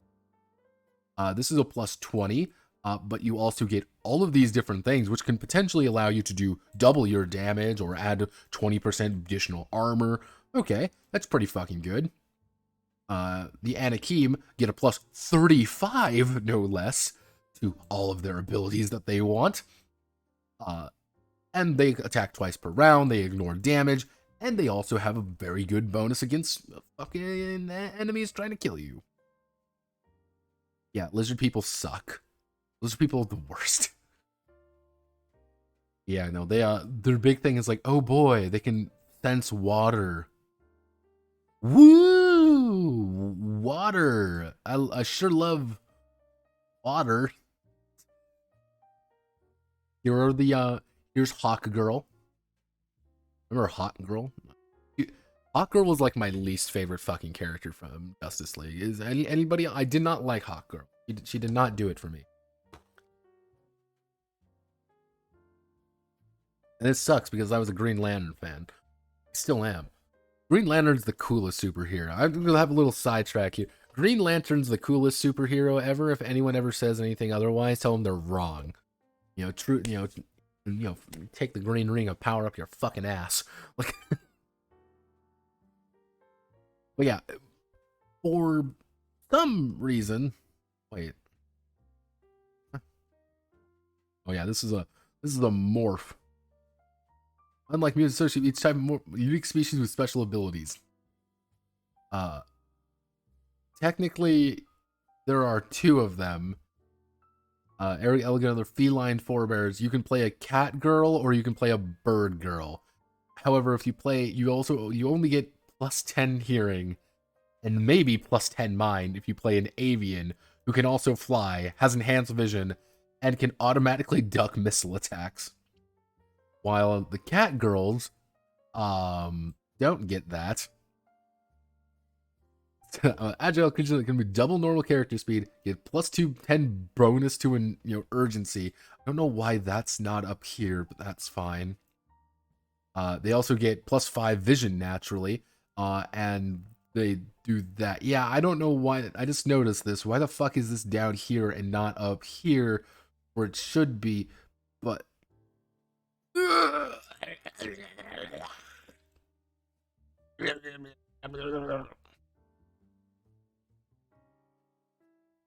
wow. Okay, sorry. I was having a stroke there for a second of just realizing why they did that, because they wanted to save room. Yeah, there's no other reason why they did this. They did this to save room, because if they put this and this up here, that means they wouldn't have enough. Like, it would only look like they have 1 ability rather than 3 abilities. So they did this to make sure they have. Yeah, so they mix it. Wait. I just realized something. Because I've read this and I kind of was like, look at the bird people. Bird people go brr. Bird people go brr. I just realized something. So this ability allows them to attack twice in a round with physical weapons at no penalty. So if you have better urgency, so if you have high enough urgency, would you be able to make a third attack, technically? I guess, if you think about it, because like the idea would be if you have high enough urgency, you get the double attack from the urgency bonus, but you'd also get the double attack from this particular bonus. So you'd end up being able to attack twice. So it'd be a total of 3 times. So playing a cat girl does allow you to attack 3 times in a round with 0 penalty if you have high enough urgency. So playing cat girls do mean that if you do roll a Gurkha Blade, you can do 75 damage if you roll well. 75 damage in a single round in a game where some character can have something like 130 HP. Awesome. Balance to the... Yeah, here's the Neanderthals, by the way. They're called the Nephilim. They are always near pearl-like teeth that never seem to age or wear. Yeah, always great. Long ago mastered the use of ley energy, builders of large earthworks, colorful, long-lived, beautiful, humane people. Yeah, their skulls are sometimes traded as helmets by lesser peoples, though this practice is frowned upon. However fierce the Nephilim can be, they believe in the balance and accept diversity of thought and have strong mastery of ley forces. Guys, we found Jakob. We found him. Boys, it's time. I know my Giantlands character.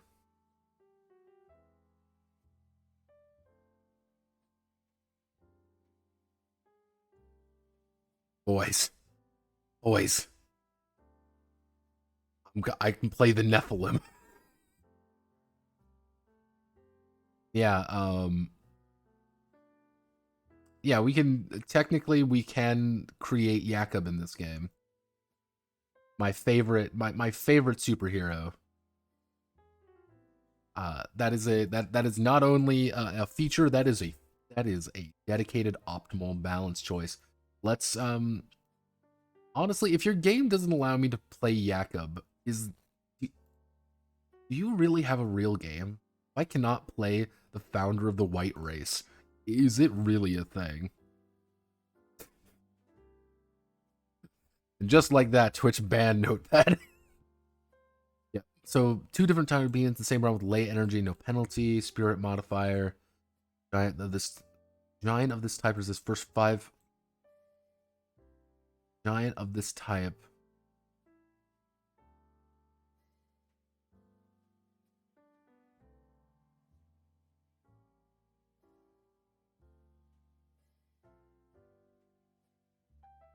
Fucking what?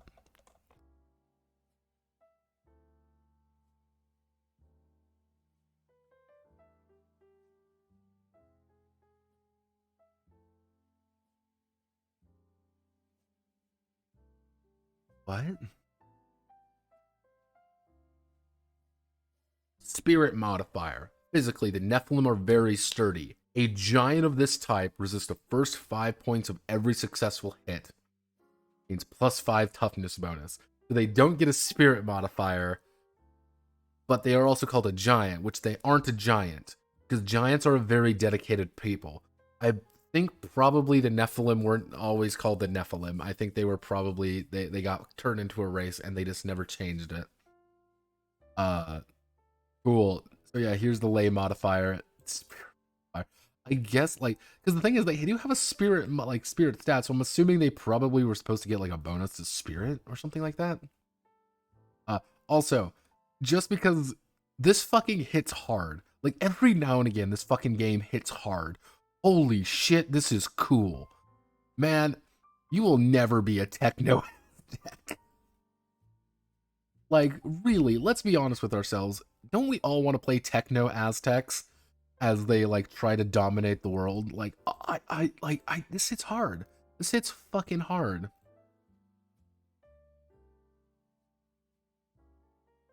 Like, this is pretty neat. But yeah, the humans are called sapiens. without civilization of any kind. They get plus 15 raw off the bat. They can live up to 200 years. Giant worship is common again. Perhaps some giants are so superhuman they deserve this adulation. They can heal. They can hide. And they are smart for figuring out things. They're smart. That's their bonuses. So yeah, the races are completely imbalanced, and it's just play whatever the fuck you feel like. You're going to be weirdly good in a single thing. It's more about like how can you break the game more than how can you think. If you want to play a warrior, play an Anakim. You're going to effectively be a 10-foot tall death machine that can resist a lot of fucking damage. Professions are your class. That's the thing. Professions are your class, but aren't your class at the same time.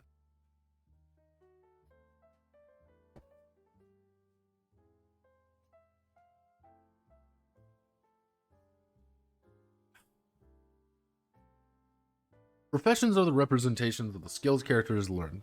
Pretty simple enough. These skills are tools players use to deterrent during play to solve problems. Okay? All characters begin as common, that is, regular folk. The player may declare their character's profession, the Spirit Keeper, at any time, except during a combat round. Note that characters do not have professions. They can remain common if... You do not have to have professions. They can remain common if the player desires. They become a unique set of ability modifiers and skills that progress each with level over time. Okay? But your professions are your levels. You don't put, like... You don't gain levels in just being common. You can't be a level 10 commoner or whatever. That's not how the game quite works. The game technically works off this profession system, so you need to select a profession. Selecting common is bad. Pick a generalist then. So, you accumulate experience in your chosen profession. As characters increase in professional level, they develop more abilities. Alright. This is one of the weird things. So, at any time, a character can abandon one profession and start a new one. It reaches the pinnacle of a profession and wants to gain new other skills they can train. They, retains all ability learned from achieving mastery in previous profession, and now gains experience points in a new one. Do not restart a profession that has been dropped. Levels and skills gained from adulthood, from abandoned professions remain. The character cannot gain new levels in it. That's like, oh, remain unused. They may dwindle over time. Why? Why is it even? What is that even here? Yeah. So this is try not to focusing on award experience with each encounter or obstacle to overcome, such as bookkeeping, only disrupt the fun. You should award experience after each play session. The real award is the pleasure of a great adventure with friends old and new within this rich game setting. Now, what you don't see here is Deinhardt or Ward breaking their lower ribs and sucking their own cock off writing this. It was horrifying to witness. Literally, like, grabbing their inner, their lower ribs and ripping them out to suck their own cock while writing them within this rich game setting. Oh my god. Girl. Fucking sloppy blowjob devil. So it's like, of course. This is what it is. Come on.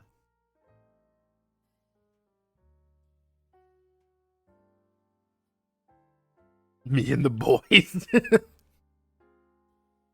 Like, okay, so yeah, these are very important.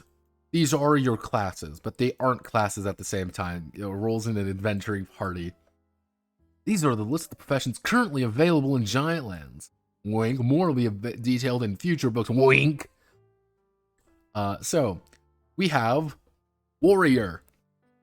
Not only stands up for other combat specialists, but is trusted and feared. One of the first professions, warriors are old hunted for food of the tribe. Alright. Basic armor weapons, a weapon specialty. Gain skill with a new weapon per level. They are welcome to use any weapons they find. They have +5 bonus to their 2 hit score and +5 bonus on damage when using a weapon in which they are skilled. Yeah. In addition, after the Spirit Keeper divides experience points for a kill among party members, the warrior's share is doubled. You level up faster as a warrior. So, Just play a warrior. If everyone plays warriors, you're able to hit level 10 pretty quickly in it because you're just going to get more abilities. It's like, why would I pick anything else? But yeah, like, here's all these fucking little bonuses and stuff. Like, this is pretty big. Like, +5 to hit at first level is a big fucking deal because it goes from 20 to 25%. It goes from a 5th to a 4th% chance to actually hit an enemy. Which, if you're going to be stacking all these bonuses at it anyway, you're going to be able to hit pretty consistently, which is a big fucking deal.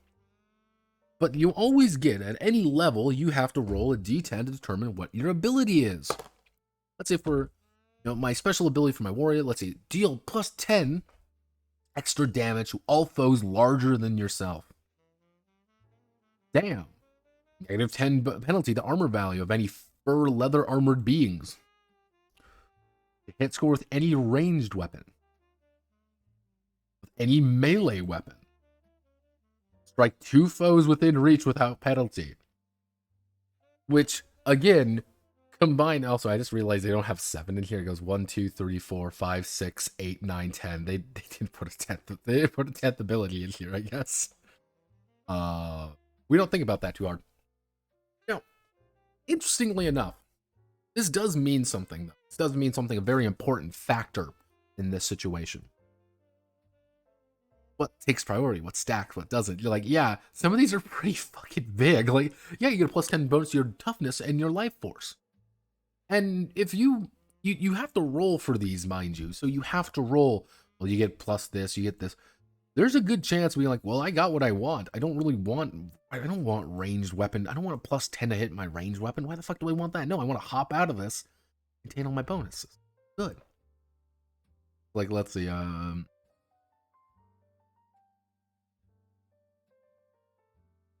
levels and skills gained from an abandoned profession remain, but the character cannot gain new levels. Yeah, so I guess it's just whatever your highest level is. So we have the healer, which are just healers. Let's see, some very specific belief system of creation, others function religions. There's also a shaman, connect deep forces, so they don't get any cool bonuses. However, they can do things such as, let's see, once per week, you can heal 15 life force. 3 times per week, you can heal 5 life force. Once a day, you can forage enough food to feed up to 8 people, but there's no mechanics to say of starvation or anything. Once a day, you can find a source of clean water. Get more luck. You can make a healing potion. Healers suck. Survivalists. They don't get any bonuses. Survivalist Essential Inventory Party. No bonuses. Choose to strip 1 weapon from a foe on a successful hit instead of dealing damage. Okay. Once per battle, you can deal 5 extra damage. Okay, you can throw 3 daggers per round at a single foe with no penalty to hit. Oh. That's cool. Sufficiently light and 5 hours concentrated attack, you can detect and disarm all physical traps in an area up to 500 square yards. With a successful lay saving throw. At level 1, if you get that, you have a 20% chance of succeeding. Once a day, you can forage enough food to feed up to 8 people. Feed up to 8 people. Once a day, you can find a source of clean water. Yep, you can find a source of clean water, everybody. You can feed up to 8 people.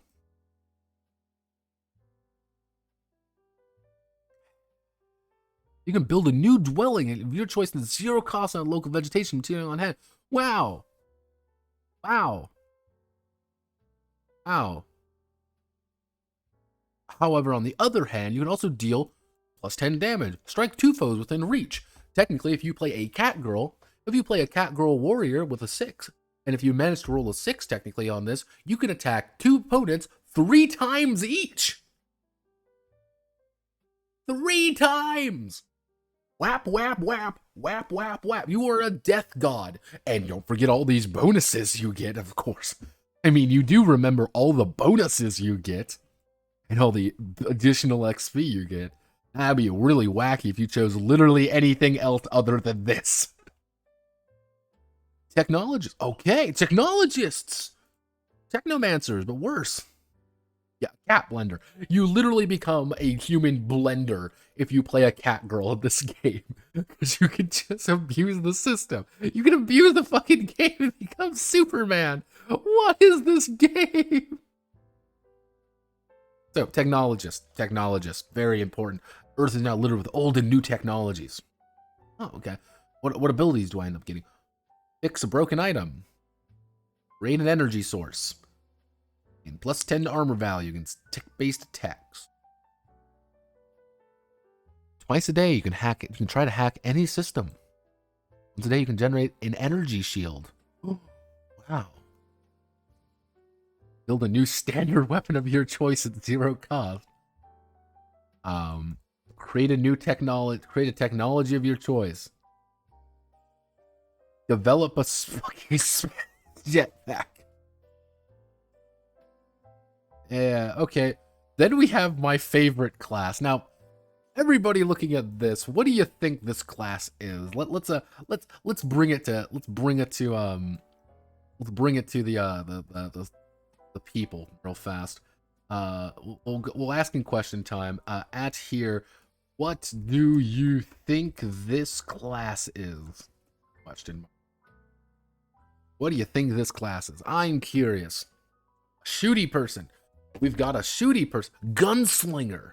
Alright. Gunslinger. Shooty person. I mean, there can't be that many options. That really... Tech priest. Cyborg. Cleric. Oh, hobo. Okay, we got a few good ones. We've got one that's somewhat accurate, though. One. Got one. The Mechanicus. Cool. That's what people are kind of getting the idea about. No. Sorry, everybody. It's the Generalist.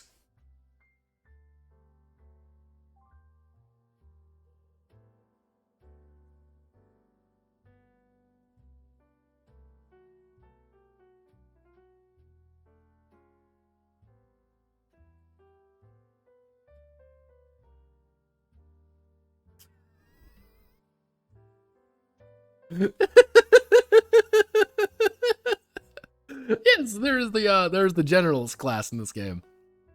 I tricked you. Behead those who insult Blake. Yeah. We already have survivalist. Yeah, generalist is the class that you have. Like that. But it's not. Here's the problem with this. This isn't the class of, the generic class. Oh, no. This is the literal generalist class. This is not like...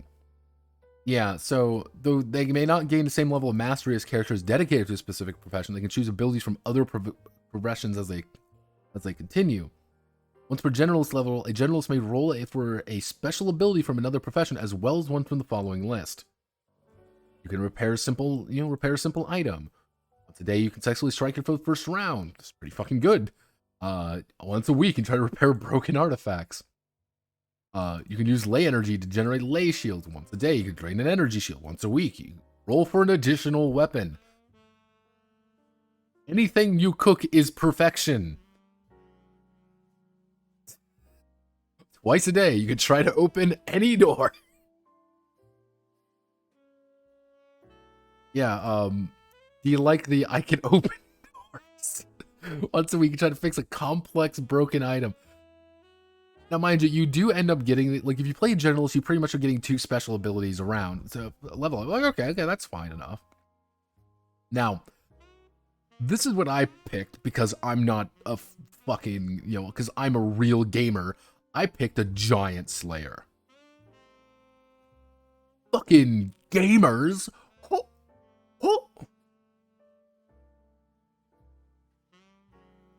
Since the 5th age, members of the profession have constantly hunted and fought giants who sought to harm or enslave other species, perfecting attacks and defenses against all species of giants, specifically the Rephaim, Emim, Nephilim, and Anakim.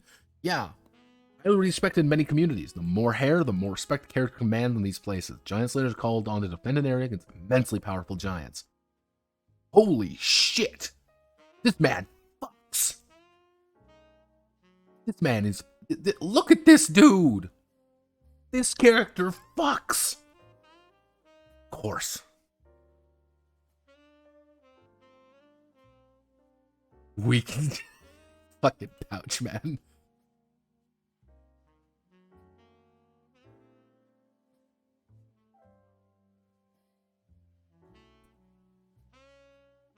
Yeah, like, this looks awesome! This guy's dripping. This guy's got the swag. He's a 4-armed death machine. And he looks awesome. He looks really cool. He's actually quite a bit thing.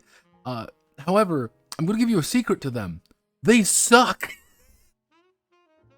Like, oh, you get plus 15 bonus damage against you deal to a giant.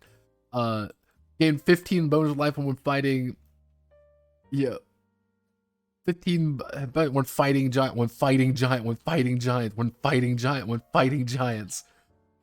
Yeah, you acquire a giant panther to help you fight giants. Unfortunately, you become Aaron Yeager in this game if you play this class. You acquire special energy rifle, 35 life damage against giants and 20 life force against any other opponent. The weapon can be shot 5 times and then requires 90 minutes. All I'm saying is,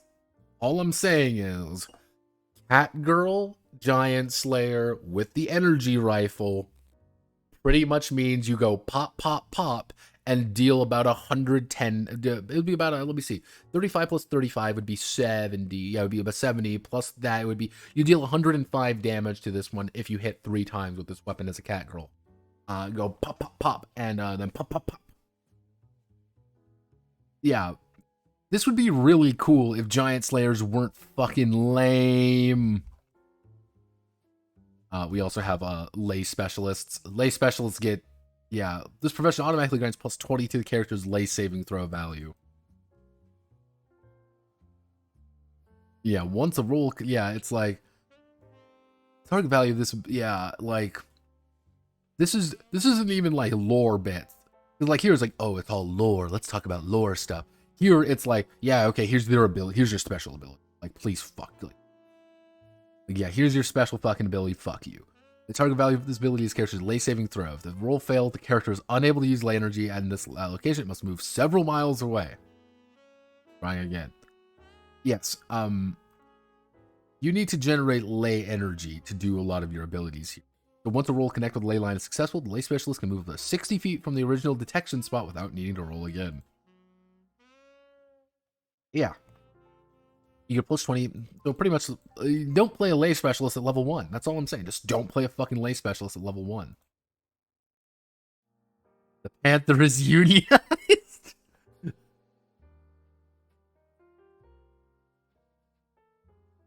It's the Sons of Ymir, pretty much. Like, it's like giants are a very specific thing.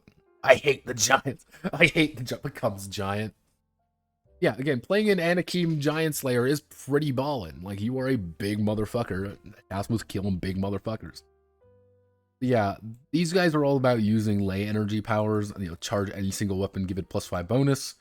Lay luck, charge a pearl with lay energy. Lay hammer generation. Appears and strikes successful to hit roll, dealing 20 plus 20 to hit roll. Permanent doesn't vanish, it becomes a renowned weapon, and anyone who sees it, lay glow desires it. Yeah, so once per week you can roll 1d10 to determine what type of hammer you create.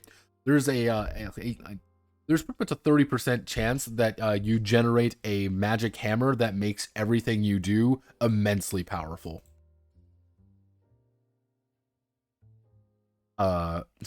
Yeah. If you ever pick up lay hammer generation, there's every week you should create a hammer because you have a 30% chance of generating God, pretty much generating Mjolnir to just kill people with it. And this is an every week kind of thing too. You know, see what hammer you create. There's nothing stating here you can't just generate infinite magic hammers every week. And yes, if I were to be running Giantlands, I would make that a permanent joke that lay hammers are so fucking common that nobody ever comments on it.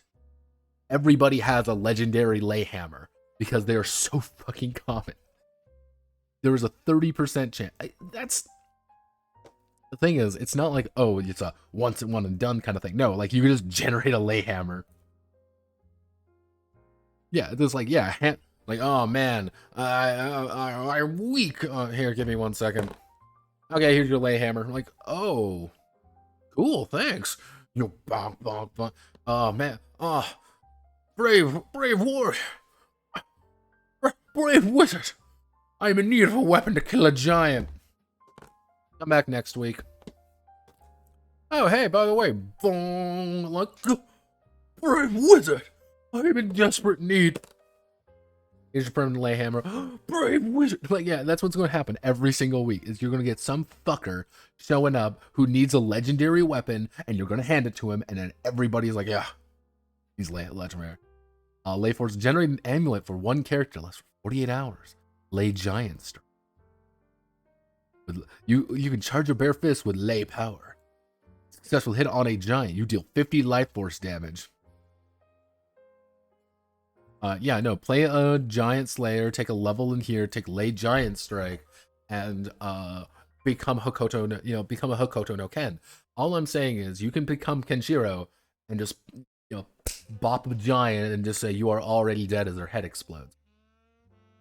After you, of course, you shoot them 3 times with your death laser beam. And maybe it's not quiet. Once per month, you can automatically figure out how to use any technology. Meanwhile, the technologist's having a stroke. Lay jump. The future. Wow. You can find the keys in your future. Yeah, that's the first book. That's the main player manual. We have to go over...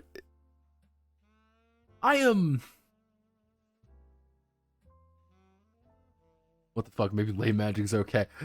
Yeah, lay magic is kind of like, it's neat, but it's not nearly neat enough. Because, I hate to break it to everybody, but, let me bring up,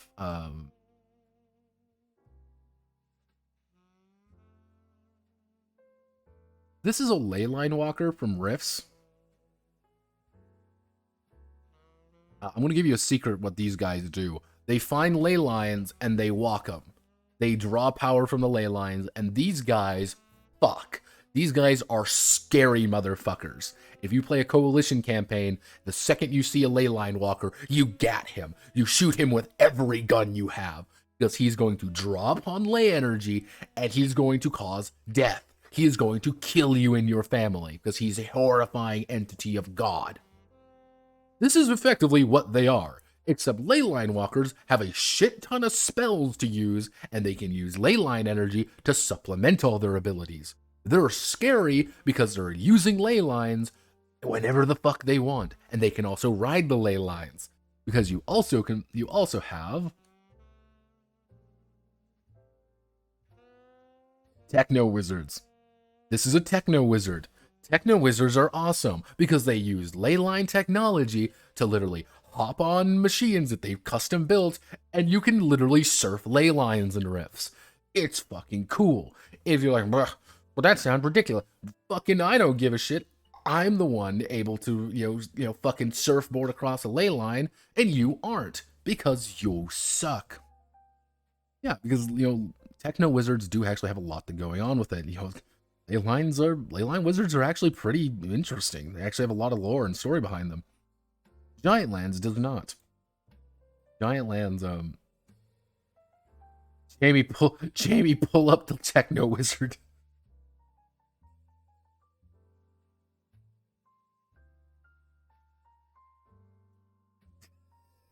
Everyone's like, boo.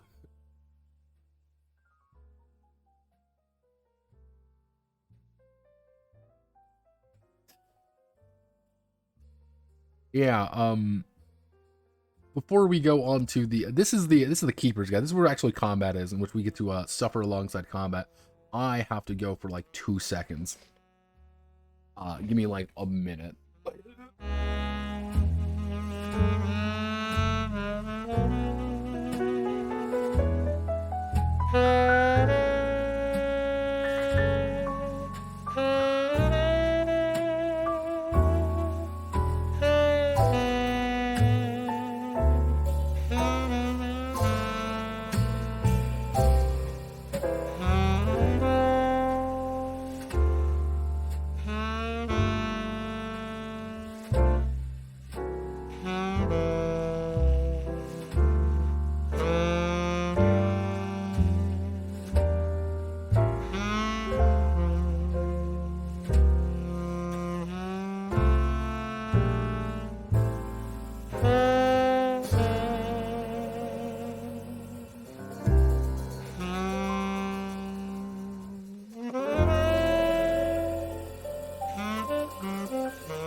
Yes, welcome to welcome to the GM section, otherwise known as Let's Get into Combat.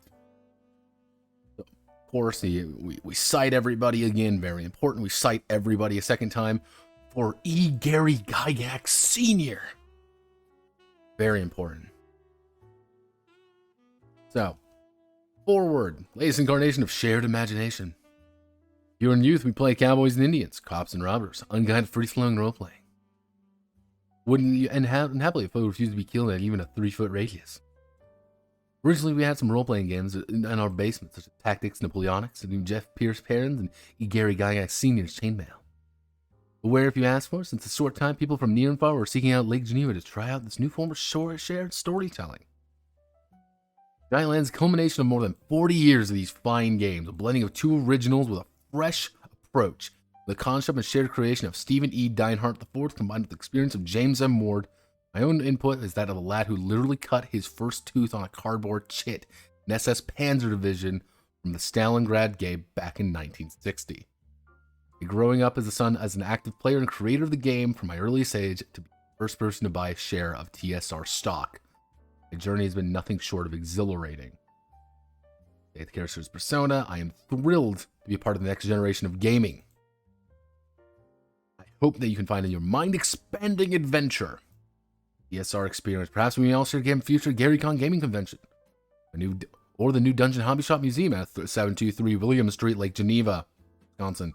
First building ever bought and fixed up by our company in 73. In those days we say, come and visit my dungeon. Now I invite you to become part of the world of Giantlands. Ernest Gary Gygax Jr.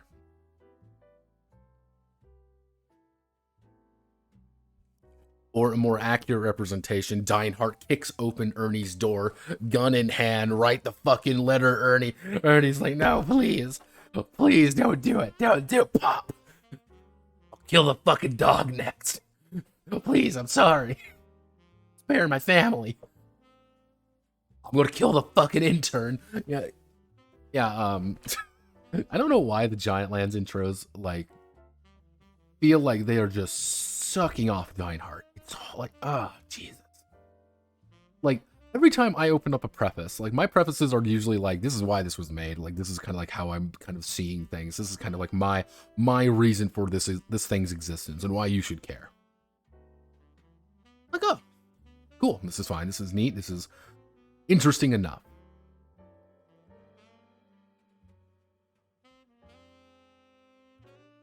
And, post-apocalyptic fantasy adventures. Wow. Consider making it in your own world. Look at Gaia is concerned with Earth well-being above all else. The characters restored and conserve natural environments. Gaia rewards them with random mutations. Some of the environmental problems still need solving in the world. Forest withering, water pollution, air pollution, land pollution, overgrown plants, acid rain, drought, wildfires, poison plants. Because I know when I start my adventuring game in a techno-fantasy adventure, I want to solve air pollution. Oh boy. Or, hey kids, let's stop plants. Whoa, yeah!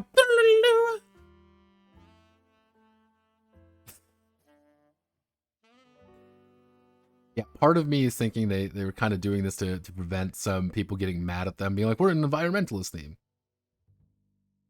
The characters are living in a small village hidden in the valley within a large chiefdom setting. They know where the nearest temples are located. Perhaps they even know choose and worship a specific giant or alien being. Beginning of your quest. Spirit Keeper, that's your job. Again, it looks cool when it wants to look cool. However, this is combat. We're going to talk about combat real fast. Combat's, Combat's a complicated beast. So, Spirit Keeper, you know all the details of the bear. These are the details of the bear. Oh no. So, the bear is huge, standing at 20 feet tall on its hind legs. It could bite easily, cut a human in half. They're attacked with 2 claws and bite each round. If it hits character, it automatically deals more damage. Oh no. Oh no. When bear appears, check the life force of all the characters and write it down. Weirdly enough, again, combat is actually based on like your initiative. Initiative is actually handled by your life force rating. So your pretty much your HP is your initiative. So let's say for example, we're fighting three enemies. One has a life force of fucking 80. Chippy has a Chippy has 101. And we'll just say we're fighting a man bear pig. And let's say Pro has a one of 94, and fucking I don't know, Iro has 65. The technically initiative would be Chippy would be going first, then Pro, then Man Bear Pig, then Iro. Pretty much. But the interesting thing is, let's say for example, oh no, round goes pretty well. Chippy does, and combination of all three of them reduce Man Bear Pig's HP to 30. That would mean technically you would be going last now. There's very much an indirect death spiral in this game, which is the more damage you're taking, the lower on the initiative track you're getting. So taking even a bit of damage can actually send you to the bottom of the list, and that means everybody else is going to be able to get an action before you, which is going to make you getting murked a lot easier. So it's not necessarily a death spiral in the traditional way of like you take some damage and suddenly you have a big penalty to everything. It's the death spiral in the idea that you are like the second you take some big damage, you are at a significant disadvantage. With the very complicated factor of taking that damage is there's always going to be the point of the critical point in a battle is the second somebody starts taking decent damage. The second someone drops an initiative order, that's when things start heating up a lot more. Because it's not going to be, well, Chippy acts first because he rolled a 25, he rolled a 20 on his initiative. Chippy's asking first because he has the highest life total. That means warriors, fighters, strong people are going to be acting first. Weaker characters are just going to be acting last. Unless you decide to use luck or something in which you get a massive bonus. It's like, okay. But here's the problem. All the damage is actually solid. There's no randomized damage in this game, actually. No doubt. Here, this is like, here's how you play a game. Here's how you do things. Like, cool, that's fine. If you've ever played a tabletop role-playing game, you probably already fucking know. Here's character motivations. Oh, wow. We'll talk about you. Actually, fucking we'll do it now. Player motivations are actually fairly important. Of course, I mean, hey, you gamer, you want to go on a quest to get money, to get loot, to become stronger. And I'm like, yay! That's usually the old school way of doing things. You promise them something, you give them carrot, you give them stick. Usually the time is you have to give them a massive fucking carrot, but they can't get the carrot unless they do something. Hey, you brave heroes, a dungeon has spawned but is filled with loot. You must slay the bandits within to steal the loot back. Whatever you take is yours as a reward. Well, hot diggity damn, guess I know where we're going. Fuck it. And then you get everybody together, you go in there, you raid and you pillage and you plunder and you do all that, and you come out fucking rich. Cool. Easy enough to understand. Stick motivation is, if you don't do this thing, something bad's going to happen. If you don't go into the Lich's evil dungeon, then he's going to destroy everything. If you choose to not go into the Lich evil dungeon, well, it turns out, gay pride is ruined. $10 to anyone who remembers that reference. John Badman. Easy enough. Like, clearly that's something that is there. Player motivation's a little bit weird in this game, because it's different factors. Motivational cues may guide the given adventure. Character motivation, tribal achievement motivation, Gaia-inspired motivation, or environmental ones. Alright. If you're going for a character motivation, personal stake, for maybe relatives are affected, homestead is under attack, you increase your to-hit score by 15.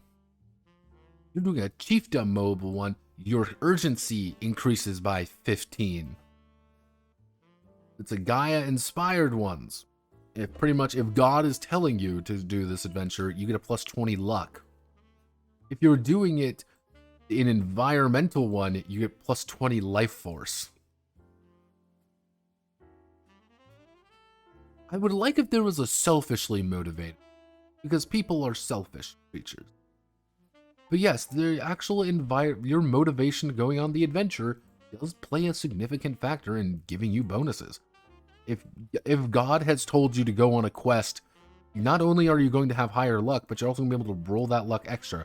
Chippy getting inspired by God to go do something as suddenly have the power of being able to mitigate nearly every problem by just being lucky, and he gets to add like a plus fucking 40 to all of his to his rolls anytime. Cool. Oh, environmental motivation. You become a fuck ton stronger. It's like, oh, okay then. Also, here's history of the Giants. Yeah, they kind of just they kind of just drop here. They kind of just drop like, oh yeah, here's all these mechanics. Here's history of the Giants. Cool. Yeah, these are what giants look like. They are giants. A collection of creatures from a number of worlds have sprinkled upon Earth, but heavens over time. Many of these are now called giants.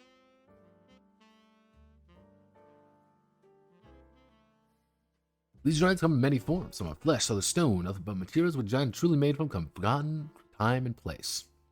They're aliens. Technically fighting the sons of Ymir by virtue of fighting aliens. It happens. Except for many of the giants' accomplishment, much of Earth's technology is giant-born, star beings from beyond the colors of time. Emim. These elemental creatures are powerful giants, animating everything from sea to sky, often mistaken for gods. Yeah,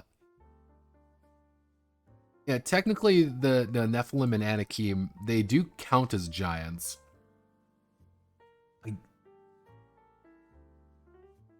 Wait, do they count as giants? Interestingly enough, if these do count as giants, technically if these count as giants, the Giant Slayer's value increases pretty hardcore. Because what happens is, anytime you are fighting a giant creature or giant enemy, you get a fuck ton of bonuses by virtue of just being a person who kills giants. Which is weird to me, by the way, because you can just, that technically means you can, and even here, like, technically get a plus 15 to hit because of this, and I can't be surprised by them at all. So yeah, that's kind of a weird thing, because, like, 6 to 9 feet tall, these are just characters then. This is a player race, but do the player races count as giants? Because there are things that interact with being a giant. Oh, you are a giant, therefore I have a bonus against you. There are others that don't have that bonus. So does shooting a Nephilim with a magic giant hunting charge rifle count as 35 or 20? If it's 35, you can instantly kill a Nephilim or Anakim pretty easily by virtue of having a... Again, I have to compare everything to the cat blender girl. If I have a cat blender girl and I shoot you 3 times with the death rifle, you're going to die. Which I find interesting. Very interesting. Technically, Chippy is very powerful now against any time he's killing his fellow players. Here's these. Yeah, so combat is offered about loss of characters, lived, good story emerges from loss. This adventure well lived, 3 souls lost. Lost character can regenerate twice. So, highest life force goes first, lowest life force go last. Easy enough to understand. A lot of things you can do. Trade blows, run a few yards, get something out of a backpack. You have one action, do whatever you fucking feel like to do. Now, the big thing is, you don't actually have like a strict like combat actions. This is a very old way of doing things. This is, oh hey, I attack him with my weapon. Okay, just make a weapon check effectively. It's not like, here are a strict set of actions you can do in combat. That's not really how this game is played. But here's some basic defensive maneuvers. You can try to duck. You can pretty much cripple a level 1 character. You can try to move about and do some damage. And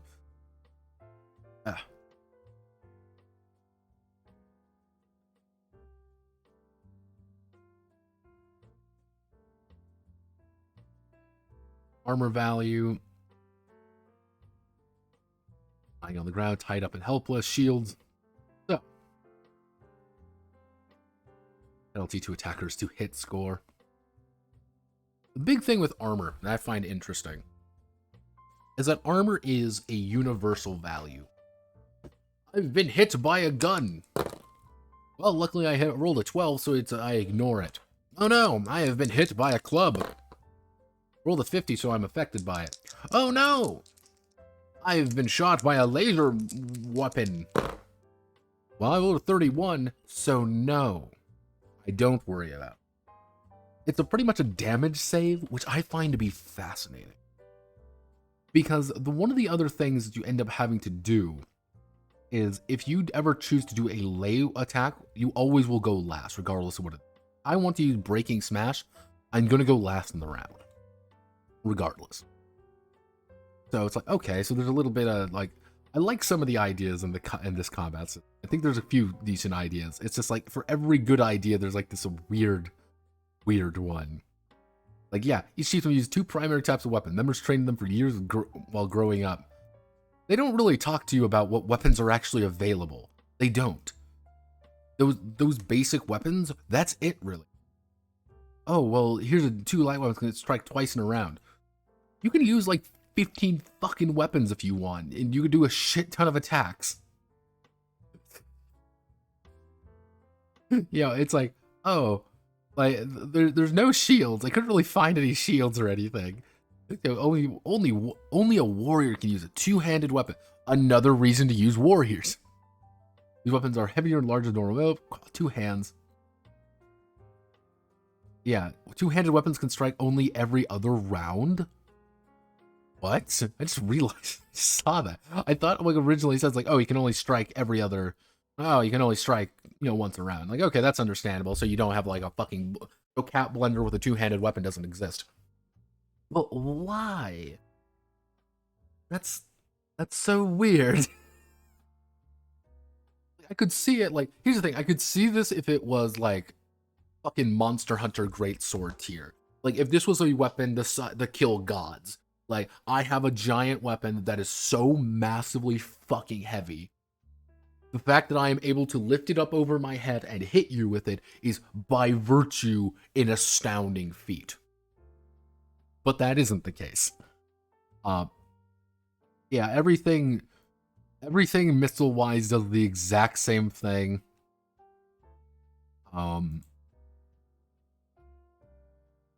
Because damage is universal. You see this? If I shoot you, if I whip out my gun and shoot you, I deal 11 damage. If I hit you with my lay star, which is technically just a morning star with more spikes in it, I do 15 damage and 5 when I tear it out. Yeah. I don't know why this is the case. There's no way to really augment damage going up or down either. There's nothing like that. It's not like, okay, I can shoot you. Like, okay, I want to whip out my gun and, you know, take aim and shoot you or something. That's not a thing that can actually happen in the game. That's not in the game at all. It's not like, oh, well, I want to, you know, do a cold strike, or I want to shoot you, or I have a really big gun that does a lot of damage. Or, hey, you know, there's no randomization when it comes to actual damage. So you can do a little bit of card counting in this game. I will say this, that there is card counting a bit. And you may be wondering, what do I mean by card counting? Card counting is something I am notorious for, because that's how I see things a lot. Which is the idea of you examining a situation and doing the mental math behind it to fuck with it. Looking at the mental math, I know I have a 35% chance to hit here, and I'm going to be able to, if I pump my numbers up a little bit, I have a 75% chance of hitting. That means I can do 12 damage here, and the next round I can do this amount of damage. And it's like, okay, it's impossible for me to die this round. Or it's impossible for us to actually die, but we have enough damage to kill. That's an entire thing in this game, because all the damage is technically universal. There's no up and down. There's no randomization in value. Everything is just a solid, flat number when it comes to damage, which is really weird. Yeah, because it's not like... Yeah, they what they want you to do really is, like, use all these, bonuses and special to hit rules. So if the 2-hit result of 10 or below is an automatic hit, the strike is all but feasible. 2-hit result of 10 or below is an automatic hit. What? Yeah. So more than 20 feet. Yeah. So yeah, if you always have a 10% chance to hit at least. 95. The attack misses regardless to hit. Yeah. So yeah, this is never really clarified elsewhere. Here's the wrestling rules. You heal very slowly in this game, by the way. It purposely doesn't hinder a character who's taking a lot of damage from continuing to play. But crippling wounds isn't fun. Woo! We have the soul reincarnation. Yes. Or an odd... Combat's really light. And it feels really odd to me. Because you have the ability, it's not like, okay, I'm gonna roll my 2-hit real fast, and it's like, okay, I hit. Do the wrestling rules improve the rate in which you heal, though? No, you don't become a better heal. You don't become a better, better face either. Wink. Yeah, it's success indicating an opponent breaks free, gets a free attack. After the first successful roll, he gets a plus 20 hit. Yeah, it's Gachimuchi wrestling. Can you optimize your Gachimuchi? Yeah. So one of the odd things is that, like, the thing is, like, Chippy has is going to have at the end of the day probably about 131 HP if I did my numbers correct. I have about 130 because I forgot to add in some of these other numbers here. But the weird thing is, some of the weapons are going to do like 15 damage. That's nothing. That's going to take 10 full rounds to kill Chippy, to bring Chippy down. It's going to be 10 rounds, and that's if he actually even hits, or Chippy's 45 fucking armor doesn't come in and he's allowed to block half of it. It's not like he's taking a lot of damage anyway, because he's allowed to mitigate some of it. And you can also say at any point, oh, I want to get a plus 30. It's like, oh, well, fuck.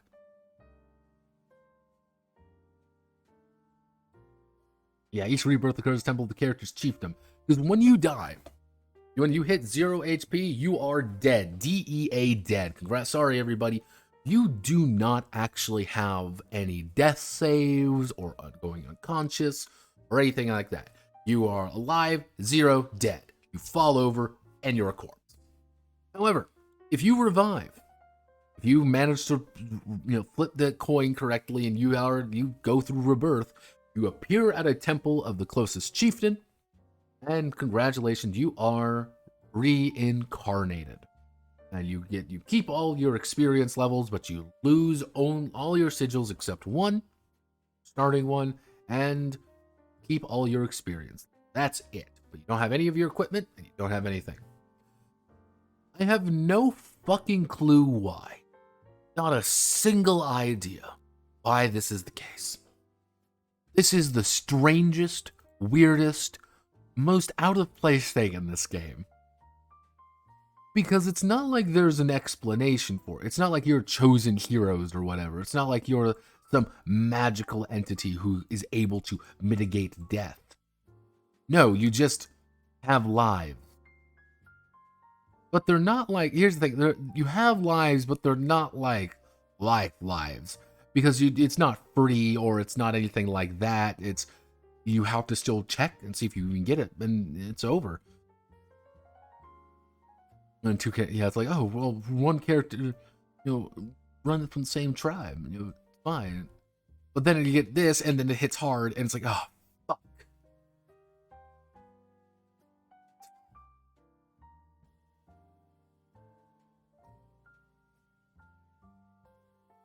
See, this looks neat. I like it when it looks like this, when they're clearly having fun with the setting.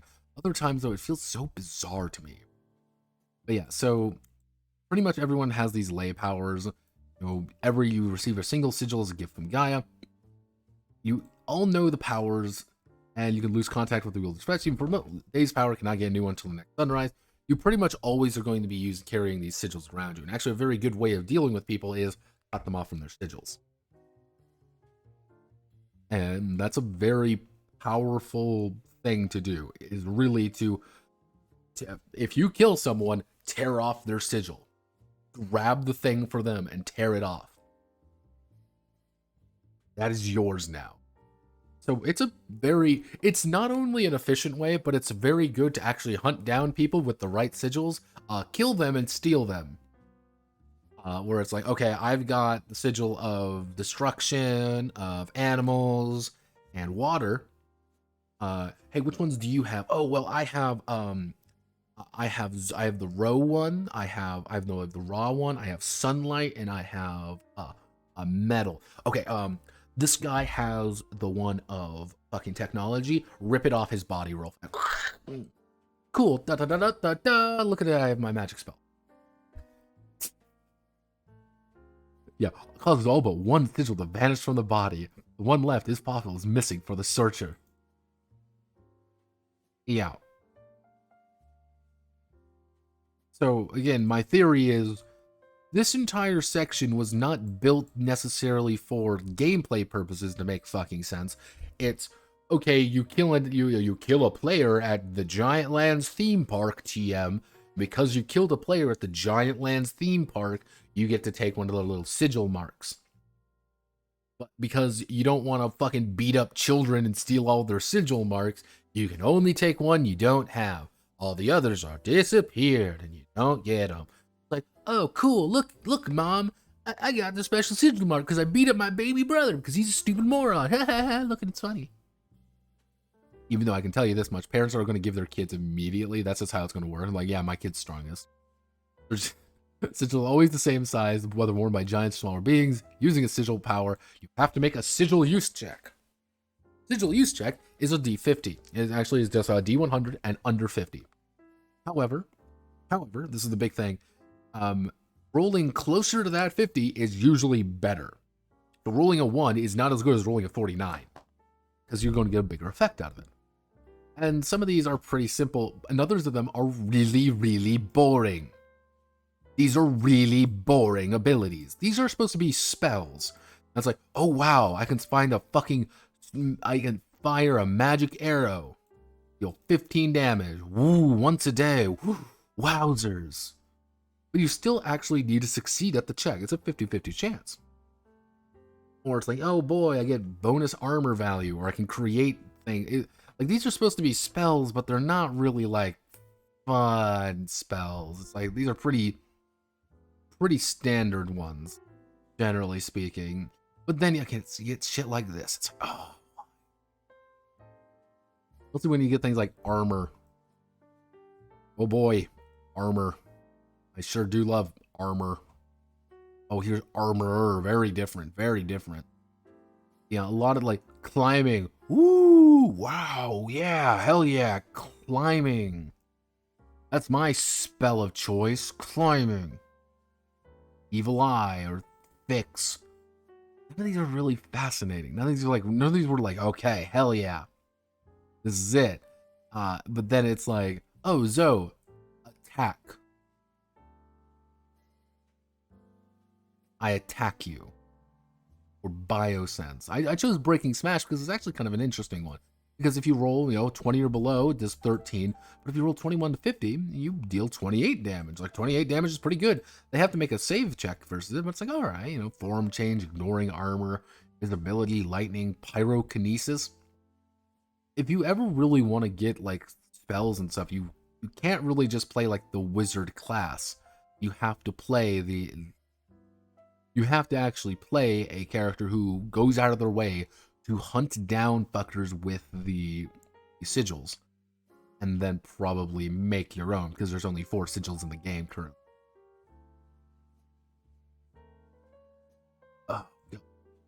so cool.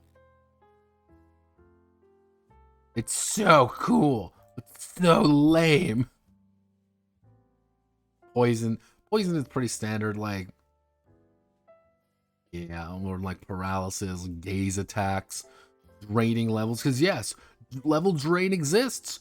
Ooh, oh boy. Dude, level drain, that's my favorite. Oh, that's the best. I love level drain in my game. Power of holy ground of every temple. Oh wow, no mutant or other being with intent to harm Gaia can encroach upon the land and survive. Use of traps. Oh boy, traps. Using non-player characters. Wow.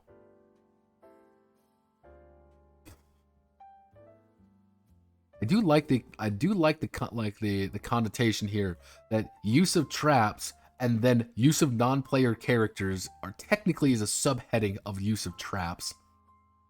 Oh, Ironside! Where are you, my friend? The glorious femboyerino.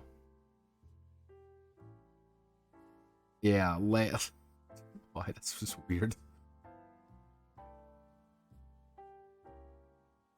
Mounts. You can build, you have mounts. Mounts are cool. You want to ride an Elefante? Flying pink war elephants, who doesn't need one?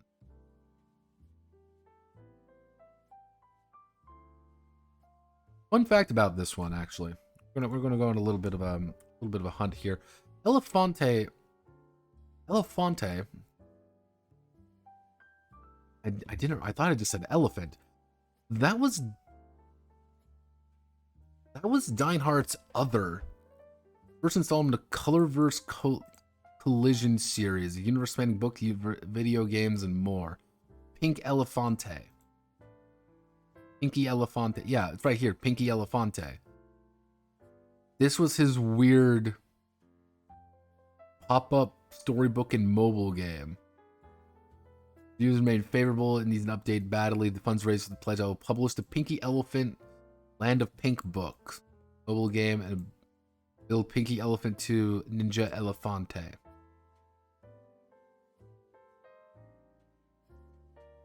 Pinky Elefante. This is a thing that he created as like a multi thing, as like a... What the fuck?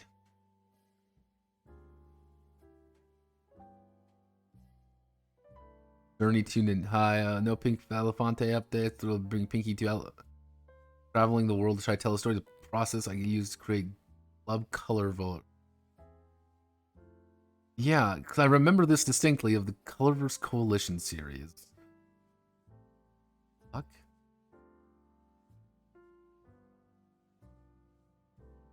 Pinky Elefante.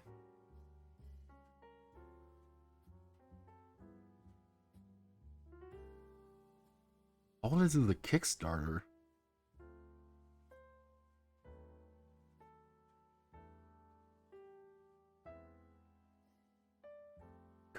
Pinky Elefante. So maybe now you may be wondering, why is Pinky Elefante in fucking I believe that would be Japanese and Arabic.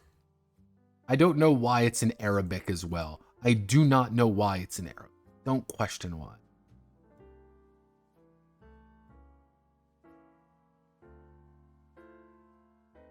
Not Elefante. Pinky Elefante.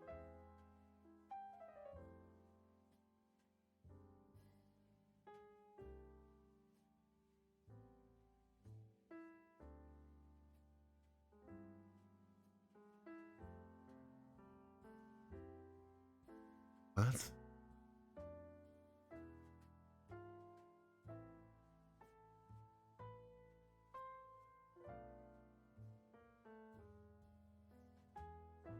Yeah, this is Steven Deinhardt's game, yeah, Wonderfilled. The only game they've ever put out. You can buy it for 99 cents. And role-playing game to another level. It's been our latest work with Giantlands. Elephants updated on 2015. Downloads 10 plus. 10 plus people have downloaded Pinky Elefante. What? What the fuck am I looking at?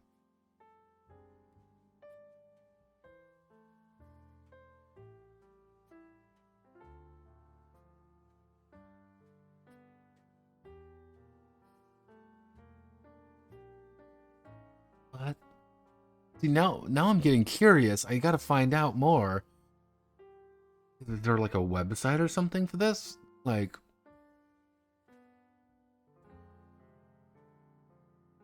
World Elephant Day of 2016. We did now fostering David's wildlife. Free on the App Store until March 6th. Nintendo called. Pinky Elefante. So like do Pinky Elefante Nintendo.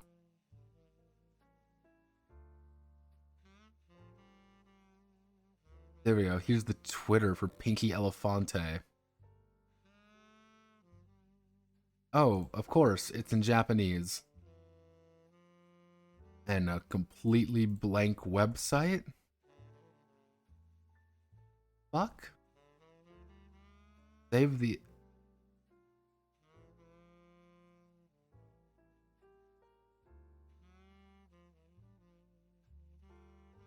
Happy Mother's Day gift of an NFT that's over its lifetime.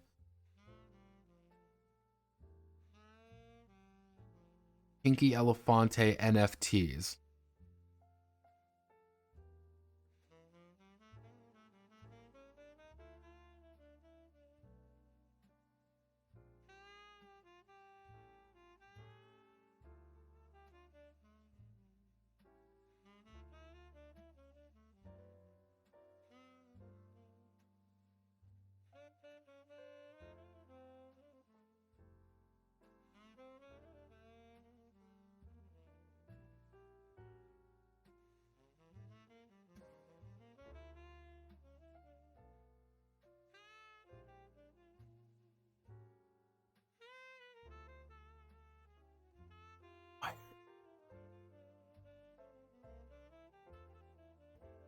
No, PinkyElefante.com. Now I'm... Okay, this doesn't exist anymore. This website doesn't exist.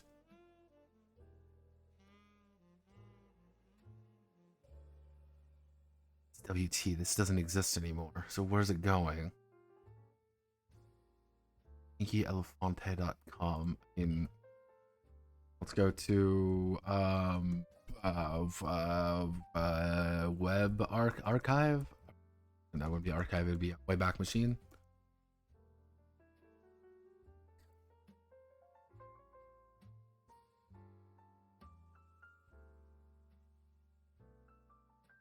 Did it never have it?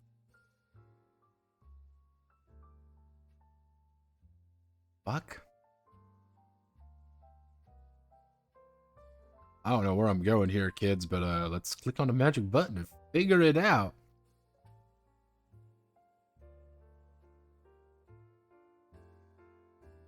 Is this Pinky Elefante? Yeah, it is. This is Pinky Elefante. It's just a pink website.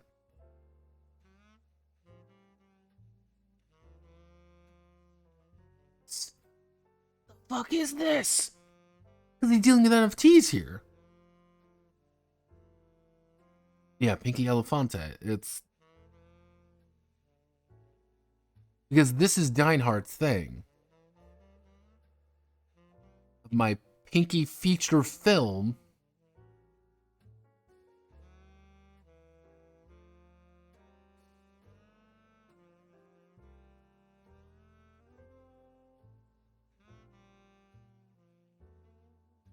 Stephen Deinhardt IV.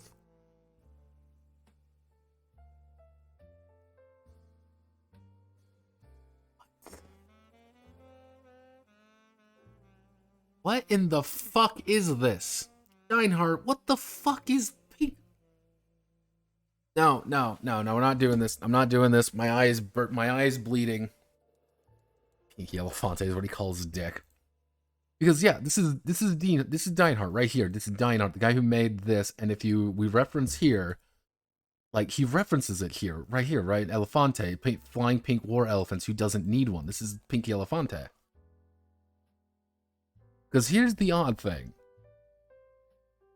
This Pinky Elefante was this other Kickstarter project because he wanted to make a weird expanded universe, and he went to Nintendo apparently, and at pinkyelefante.com, like he wanted to do this apparently.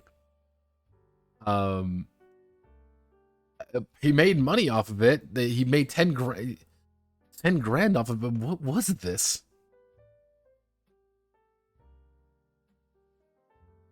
That thing I'm more like confused about. Ultracorn Rex is an ancient transdimensional alien. Oh, is this all random?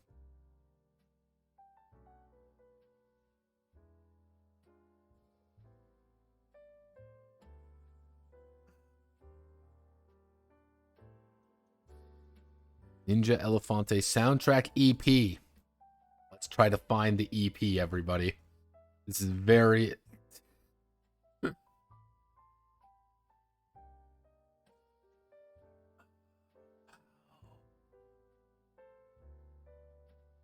Color illustrated book, part 1. Corn.com. Why is this in Arabic? Why is this in Arabic?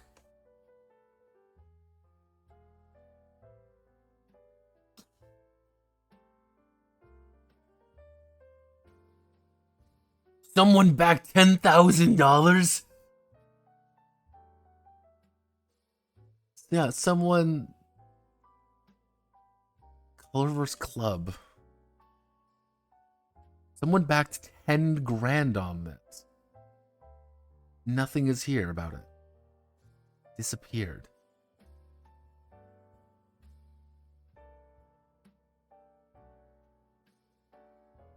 I gotta find more. I have to find more.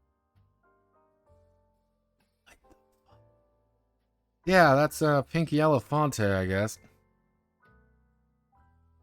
No matter how hard you try, you always yick out again. No! I don't want to yick. I don't want to go back. Yeah, also here's weather conditions. Oh boy, illumination. Cool. You can technically go to space if you want. Don't. There's no rules for it.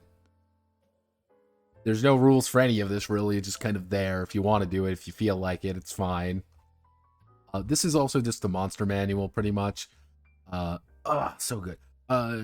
Let's see. Who did the foreword for this one? Call it full sum of knowledge of this. Fifth aid and its creatures. Far from comprehensive survey, this is days that would never be complete. A definition of terms. Let's go over the terms all over again. Now, these are the enemies. Now, I will say this. There's an enemy for every single thing here. I do find this funny. I do actually find this interesting. For example, this is the, not going to be, Alicanto. Actually, no, we'll do this one. This is the Enazita. It has a 2-hit of 40%, ley line defense of 30, very good poison resistance, 55 chance to reverse that. It also is going to act first at all times, because it has 205 life force. It is going to be in frequency of a D4. This is the only way a D4 is ever going to be used in any capacity. One thing to note is, for some reason, there is a lot of times where it's like D4 enemies are appearing. It's D4, such as these guys, which is D4 of these guys just appearing from nowhere. But so his attack, so he can bite, then automatically strangles you for 40 damage if he does hit you. Always tries to strike from surprise in the first round. Okay. 6 feet tall on stick-like legs, pair of huge horns protrude. And Azina begins by biting its opponent. If successful, it automatically strangles on the next round. If not, it bites again. Attitude is aggressive when facing 3 or fewer characters, and when it runs away, force 4 or more opponents. When it reaches 75, it retreats. Yeah, this giant murder machine, you ambush it, and you kill it. Stab it to death. That's how it operates. this pretty much is just how a vast majority of these guys are just going to do. So they're like, this guy isn't actually that threatening because he only has a 24% chance to actually hit you. He's not very resistant to ley line energies or anything like that.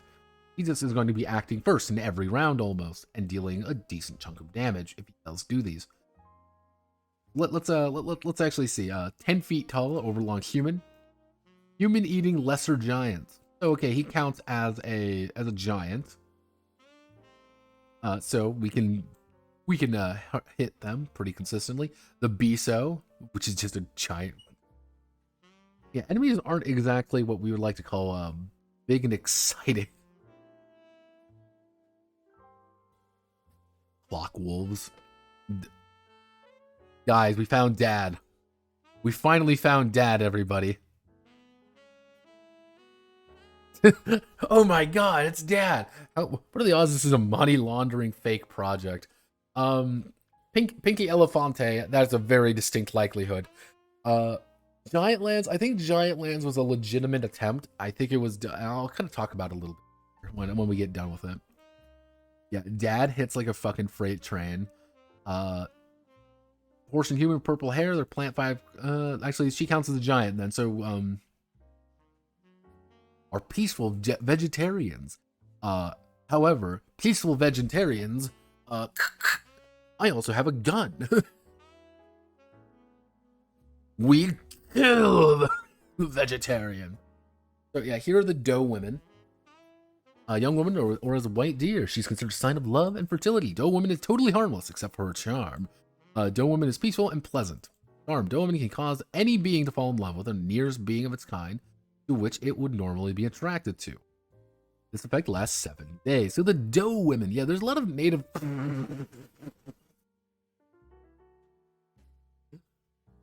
I wasn't ready for this. There's a lot of Native American stuff in this particular. Oh wow, this is someone's fursona.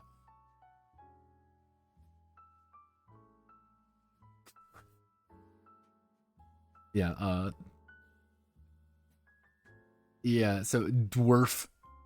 Low blind, social that allows them to take sentient bit within 20. Dwarf. 55 fucking damage. 7 foot tall black mushrooms. Ramming its opponent. Dwarf. Attack any mobile sentient that comes within 20 yards. Dwarf. What do you say? Let's see. Foul mutant plains dwellers are creation of the Nephilim. They have short humanoids with huge boar heads. Or opponents with their tusks. Attack anything that moves, never run from battle. Yeah, so doesn't count as a giant, so oh yeah, here's the murder squirrel. These carnivorous squirrels are 80 feet long and 20 feet tall with ferocious bite. Their bite does 40 damage.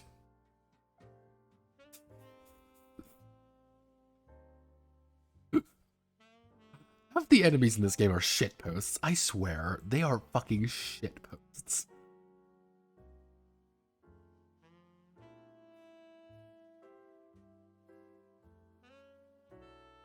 Holy fuck, label. The Elads, Alinda. Like, a vast majority of the enemies aren't actually very intimidating in their own way. A giant amoeba that consumes everything.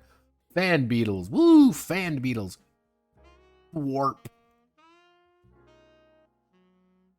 Hey, waifu. What the fuck happened to the dwarves? Squirrel Jack. This is a fucking Squirrel Jack. Yeah, welcome to the warp.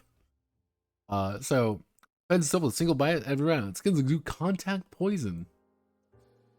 Attitude. If left alone, forps never attack. Forps are immune to their own poison. Warp. Yeah, don't attach a warp. However, Chippy is able to kill a warp pretty easily because he's pretty much acting first in the round and he's able to just leap on them with an attack and deal damage to them. That's what. Here are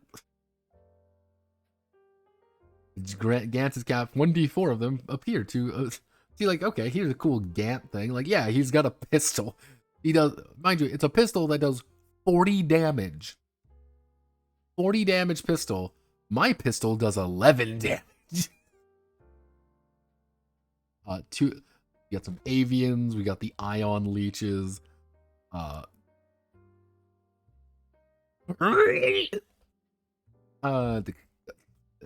humanoid shapeshifters. Big. Can transport an entire party on a load of heavy material up to 5 mile overland with the water-like Kenyan soup is great delicacy by giants. Herbal shields. Yeah, Lamasus. I'm not even going to attempt to pronounce this. Flyers. This.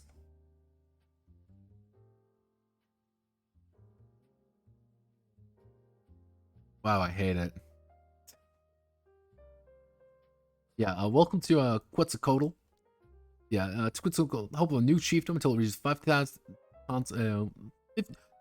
Let's see. Okay, Quetzalcoatls typically help a new chiefdom until it reaches 50,000 population. That walks away. It has these special sigils. It has the attack of electric boom, which will kill you. To give you an idea of the size, here's a regular person. Here is a massive man. Unknown world of a great bridge. Tactical light being attitude. Very helpful. I'll translate the writing of the ancients. Manifest any desired object out of thin air. Yeah.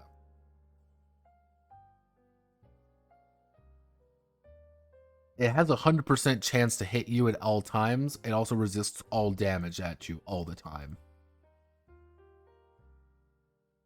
Yeah, don't you know it does it spins 360 and walks out of the room. Quawog, tiny green humanoid, shoot, kill, eat.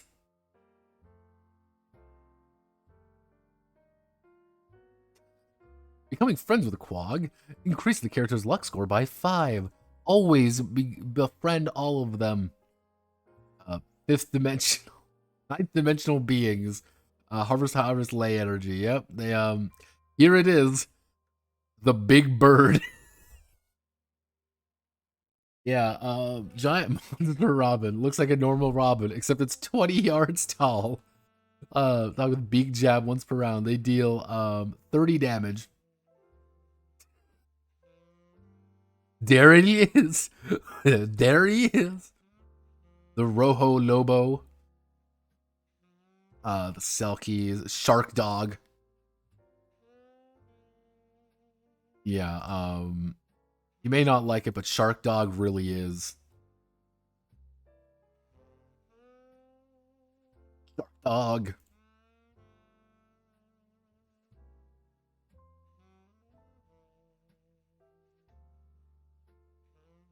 Sistu.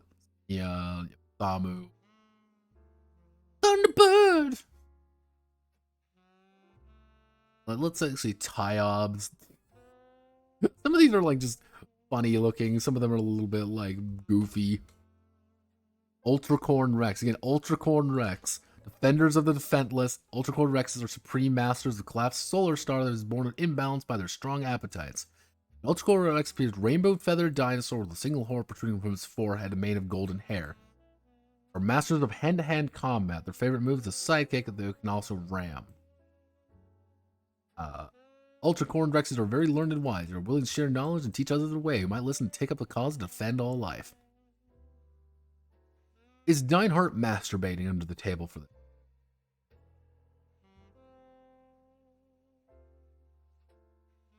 Yes, Jork, they would be immune to damage, pretty much.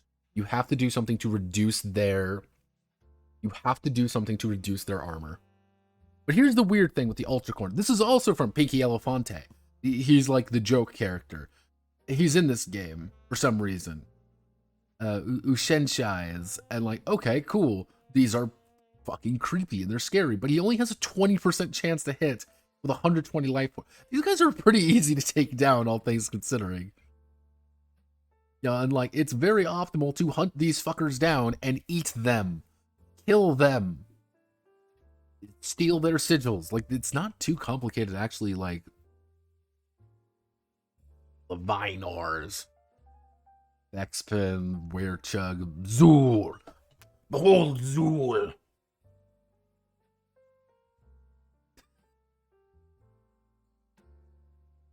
See, Yasheri, like, these are just little people. These are just normal people.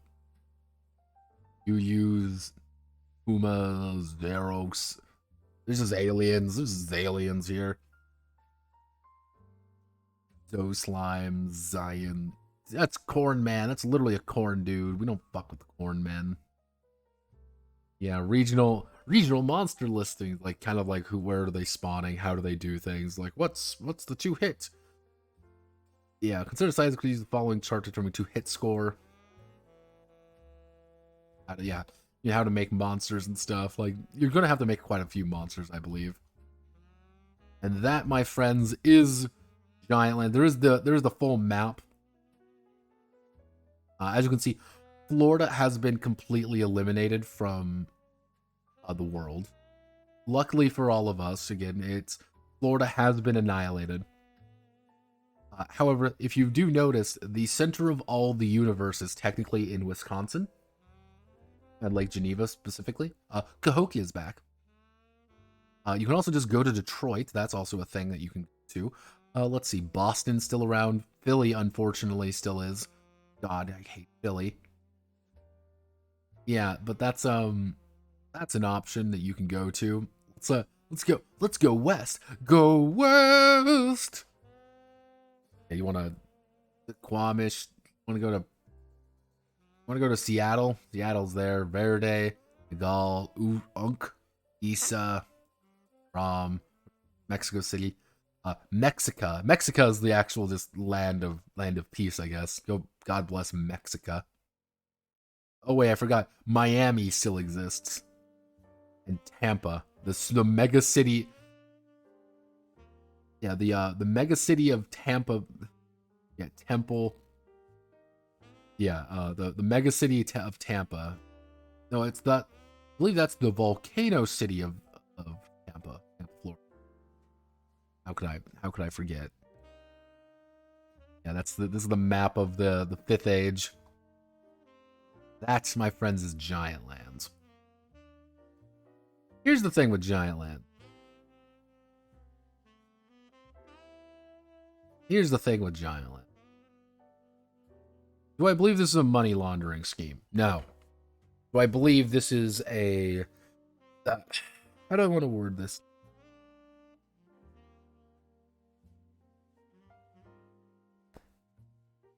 How do I really want to say this kindly? Okay. Here's the way to say it. This is a game written by a bunch of fucking boomers who have not written anything for years. And anything they have written has been more of a, oh, hey, everybody, look, we got James M. Ward to write something for our game. Hey, everybody, Larry Elmore's here. Remember Larry Elmore? It's like, yay! And now you've given to them, and what does James M. Ward write? He writes fucking Gamma World, but worse. What? Mutant Year Zero exists. Does this game better? Rifts exists. Palladium exists. Does this shit better?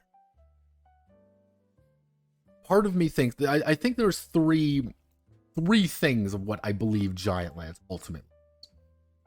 3 things. I think one, it is an engine for Die Hard. This is option A.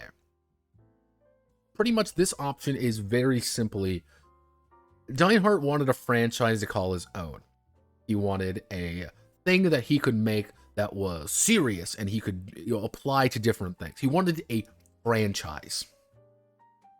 Because Giantlands, if Giantlands does well, that means we can make the theme park. That means we can make video games. That means we can make books. That means we can make stories. That means it's an engine. That's all it is. Because it's weird because he references other properties. The fact that Pinky Elefante shows up, the fact Ultracorn Rex shows up, means fucking nothing to the game. But he wants to sell Pinky Elefante merch. He wants to sell Ultracorn Rex merch. He wants people to look at it and be like, oh yeah, these other things, it was...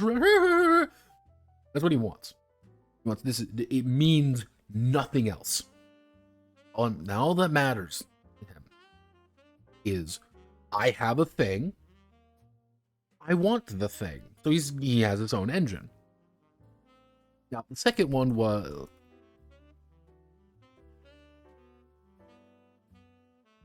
The second option is Giantlands is very simply just Boomer Core.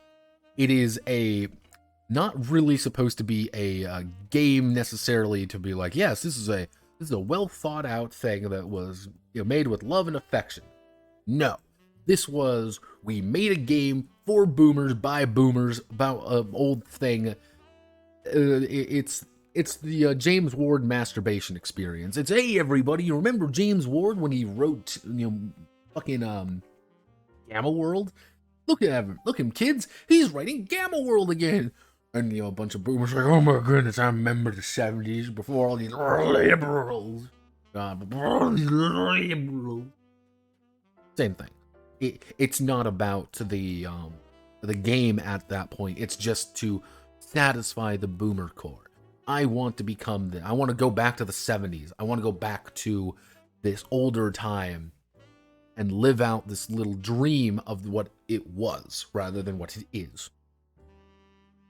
So that's why things kind of feel weird. It's like, well, of course you can use Giantland with the old Gamma World books, wink. Or, hey, of course you can use it with your old adventure modules, wink. Nothing else. It's deliberately trying to appeal to a very certain people, a very certain time, a very certain place. And that's what they want to do. The third one, and this is just, how do I want to word this nicely? It's the idea is more like,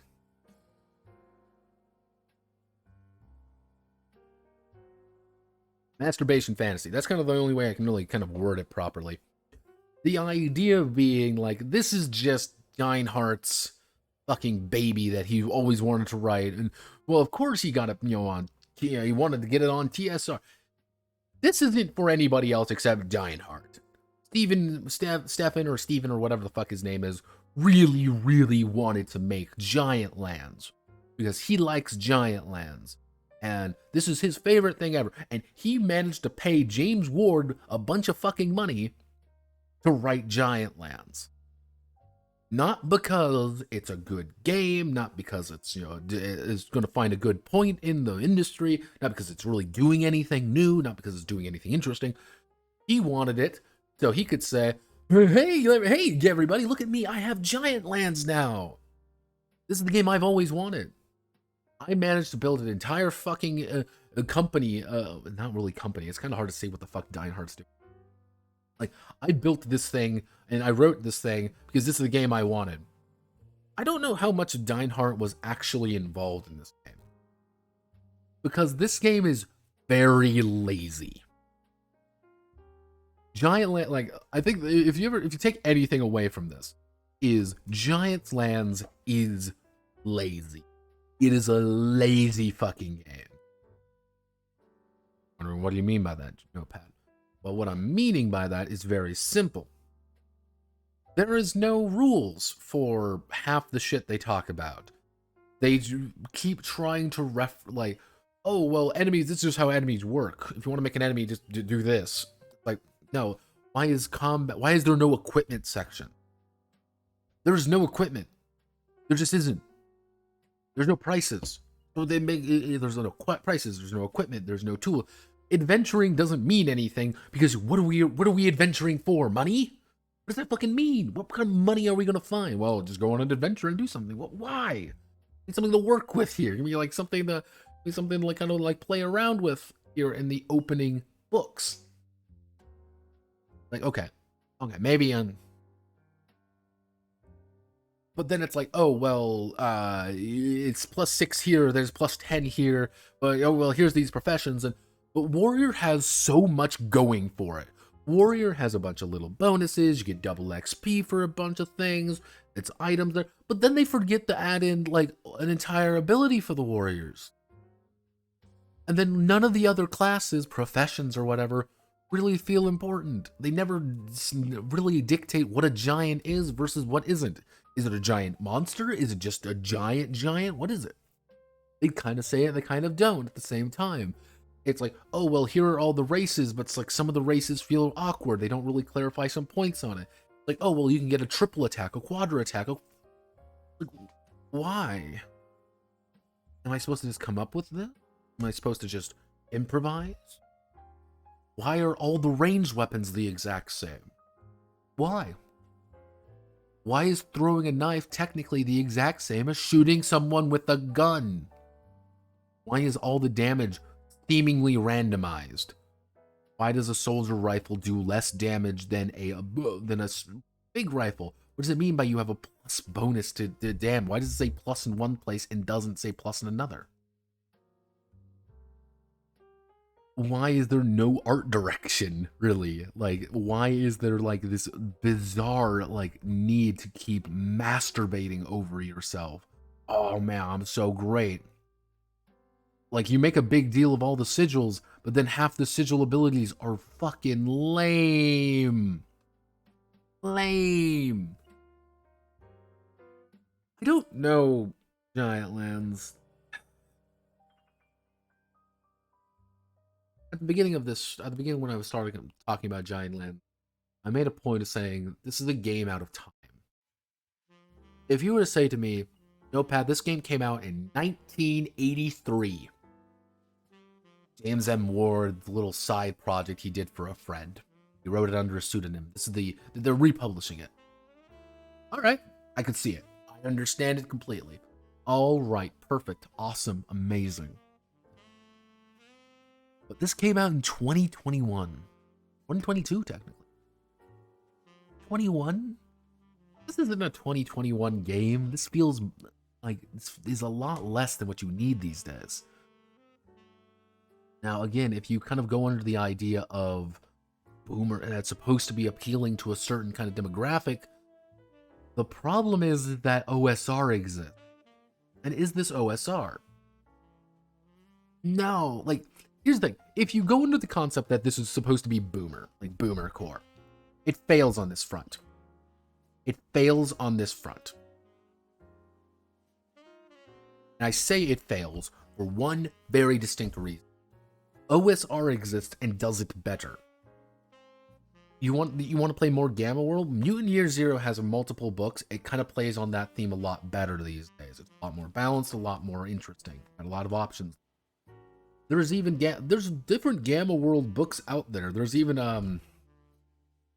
Gamma World. Hell, let's say fuck it. Let's go to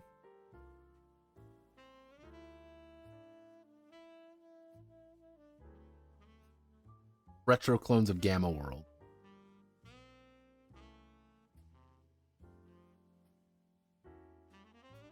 Like Mutant Future. There we go. Like Mutant. There's like things like Mutant Future, for example. Revised edition. Goblinoid games, $20. $20. Damn game's 160 pages.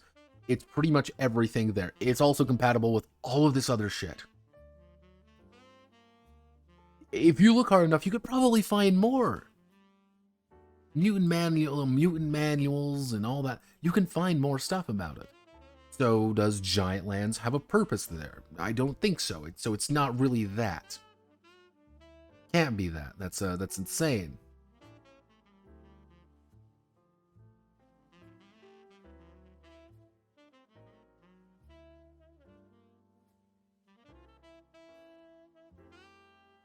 So it's like, okay, we don't have that anymore. Boomercore fails because other things do it, but better and more interesting.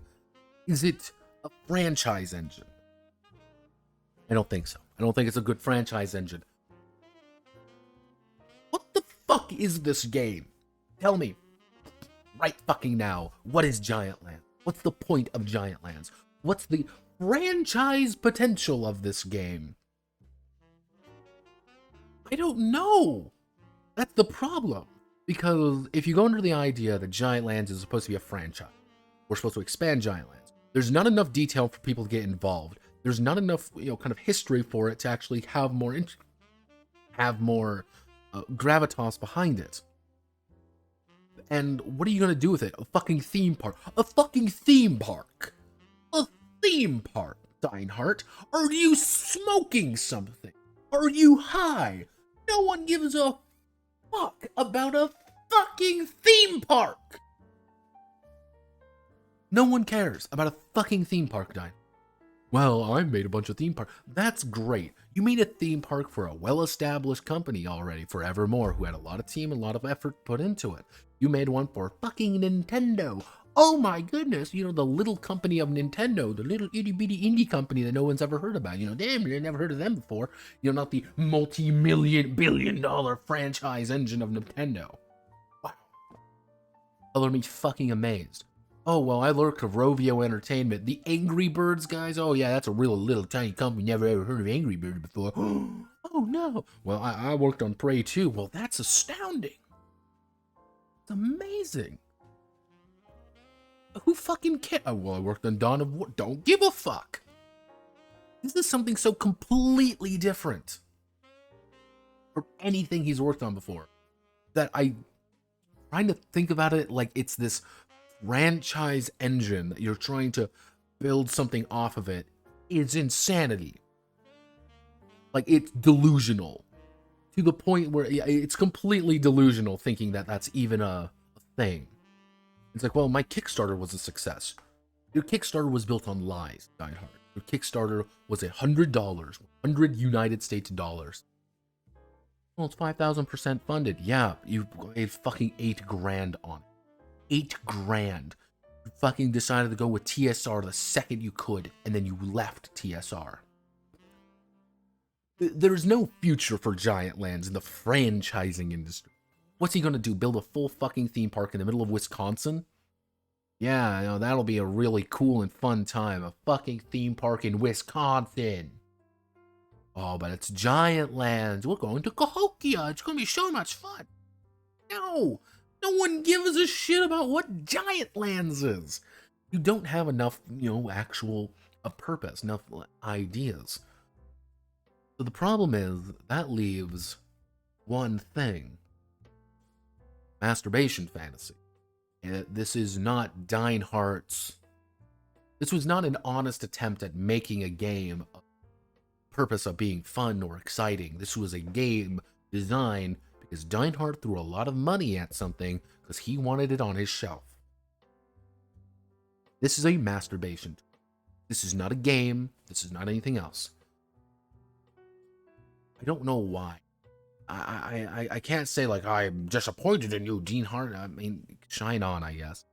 But I don't know how much of this is Deinhardt. I don't know how much of this is James Ward. I don't really know. It's kind of hard to tell. But I think the ultimate problem is it's just that. It's not really anything else. Now, can you make a game that's personal? Yeah, you can make a game that's very personal. Even sometimes those games do very well. But Giantlands isn't trying to be personal. It doesn't really have anything else to really give it its own identity. Now, mind you, okay, like, it'd be unfair of me to kind of, you know, just criticize and leave it at that, being like, you know, like, Giantlands of the future or whatever. That idea. Like, because they touch on certain aspects, which I'm like, okay, this is kind of neat. Like, again, you have, like, this techno-fantasy, you know, it's kind of a techno-fantasy world.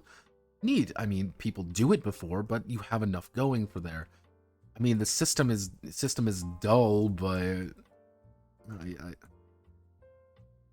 I guess it's neat. You know, it's like combat's light. It's like, generally speaking, like, it's hard to be like, what do you do with this kind of game? What do you do with a game that does not have an identity? You need to give it one. Now, if you went with the idea like Giantlands is supposed to be a game about hunting giants, cool, alright, I can get behind that. It's, you are these people who are designed to hunt giants. Maybe give it something more to work with then? Give some more equipment, maybe make it so classes don't feel as weird. Maybe make the races a little bit more balanced. Make characters a bit more balanced. Maybe make it so that, you know, giants don't die in 3. Like, or if you want to make just Gamma World 2, you gotta have a good reason for it. You have to have something to make that Gamma World experience better. Gamma World was so popular and so unique because it was unique. It was something new. techno fantasy isn't exactly a brand new untouched genre.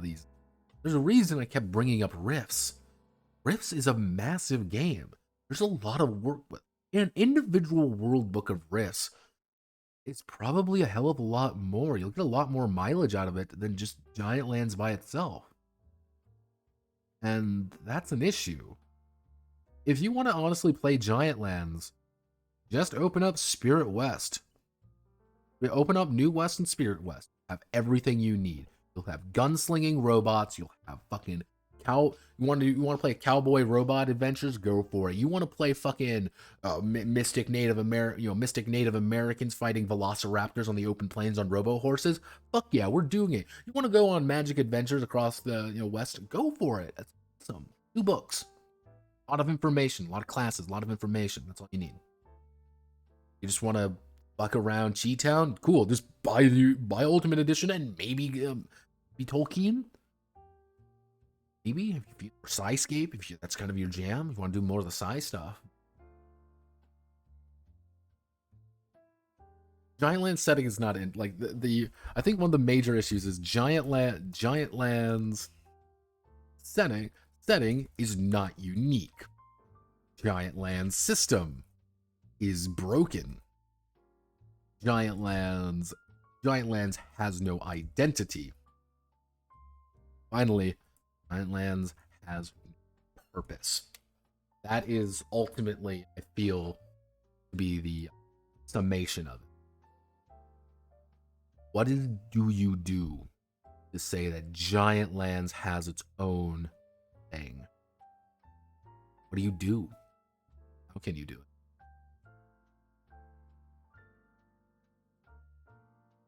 And on that downer note, that is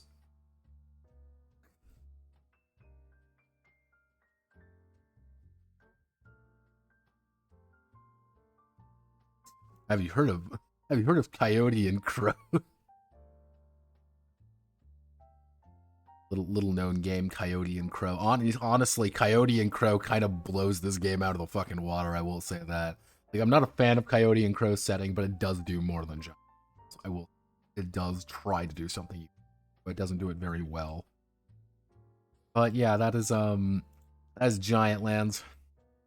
Well, it's a unfortunate glory, you could say. Here's the thing. Part of me really wanted to say, like, I was wrong about Giantlands, guys. I was wrong. I was mistaken. It's secretly Kino or something. I was waiting for it. I wanted to. Really badly. I wanted to be wrong. I wanted to be proven that I was a silly Billy and I was secretly wrong, or there was a problem, and then I was successful. But I wasn't. Completely right. Exactly what I thought it was. All the unfortunate connotation. But let's go for some cock and ball torture to end us off on. Alright? Alright. Welcome to Kickstarter, our favorite place on earth. Let's get into it. I don't think we're going to be here for very long. I don't think a lot of them came out in the past week, but... Diamond Duck Cricket, a dice game. World War II, Africa, 15 millimeters. Elon party base game, a party game of... Oh my god. Oh my god. Let's see. Dread of combat oriented, powered by the apocalypse. Patch on that. Don't need that anymore.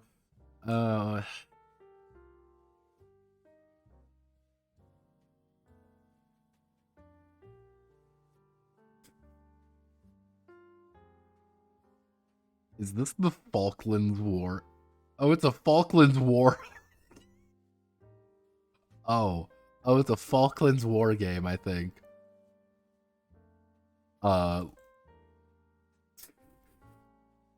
I gotta think.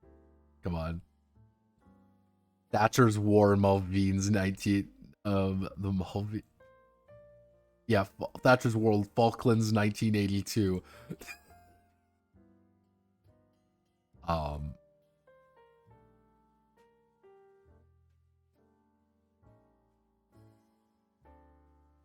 Yeah, Our Venus. Yeah, it's the Falklands War. This is gonna freak. Yeah, no, it's finally. Technically, look, it's a. Yeah, it looks like it's a Spanish company probably is doing this. Let me see. Argentina struggle. Uh, the simulation of conflict. Argentina y Gran Bretaña. For Ben Madison. Like Ben Madison. Is this just a trans? I wonder if this is just a translate. Much as crowdfunding for Thatcher's War. Third game we're going to produce under license of White Dog, also same designer. Okay. So it looks like there's these like a license, like headquartered games.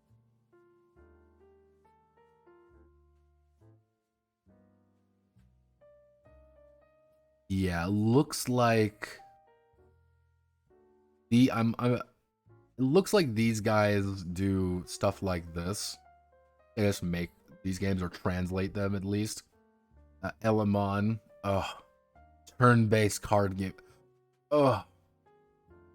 Monster Girls. Elamon not safe for work edition. Based. Okay. Monstrous Dice Tower STL. Why? Who the fuck uses? I'm being curious. Who uses dice towers? Does anybody use dice tower? I want to know. Does anybody use them? I've never seen a human being use a goddamn dice, except when it was on like one of those like things where they all like around the table. Oh, use the dice tower. Yeah, goes up, put it in there.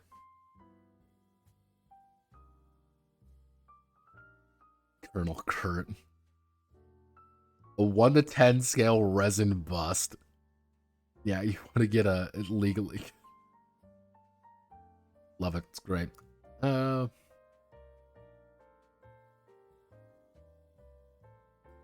Amazing storytelling 3D printable scenery. Why? Don't need it. Cogs aplenty. Murder mystery game. Cthulhu Lovecraft inspired tabletop battle maps. Tales from the Deepwood Mosaic. Expansion from Mosaic Story Civilization and the last chance to get it. Oh, Shino. Oh god, we've got a Japanese game, everybody. It's my favorite time of the day where I get to try to Shinobi Nugi is a information concealment card game in which players play against each other and combining two shinobi. They must use ninjutsu and offerings to find scrolls hidden in their opponent's deck. Psychological warfare of deception and deduction card strategy. Okay, let's so you're trying to find stuff in each other's decks. Lots of strategically every single character is a woman. I'm assuming like so you're trying to mill out the opponent's deck, but also try to like kind of hard to see like how to start kind of game. Looks like if you back long enough, you get more things. Oh, video. Let's see. There's the video up here. Let's play the video.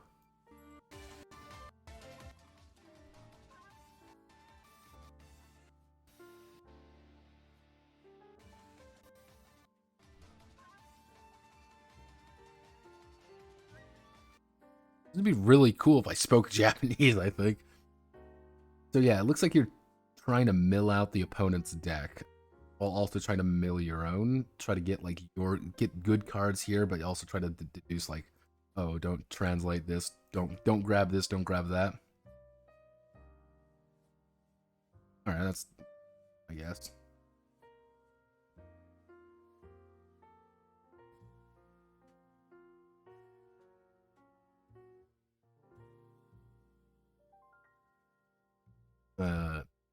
STL tabletop as printable STL. I still will say Kickstarter, give them a fucking Kids on Bike second edition. I never went over the first edition. We sure are. Big new adventure in small town. Does Kids on Bikes need a second edition? Refined powered character rules, player scalable stakes for violence. Expanded game masters, like more collaborative storytelling sections, fun bike ride themed tools. Strange Adventures 1 and 2. What's so cool about Kids on Bikes? Look, everyone, we played it on actual plays.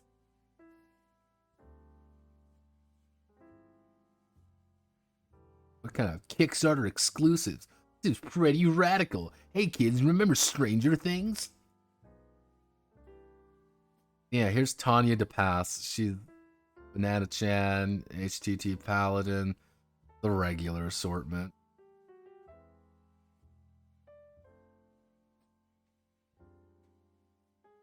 So Kids on Bikes apparently is getting a second edition. Interesting. Interesting.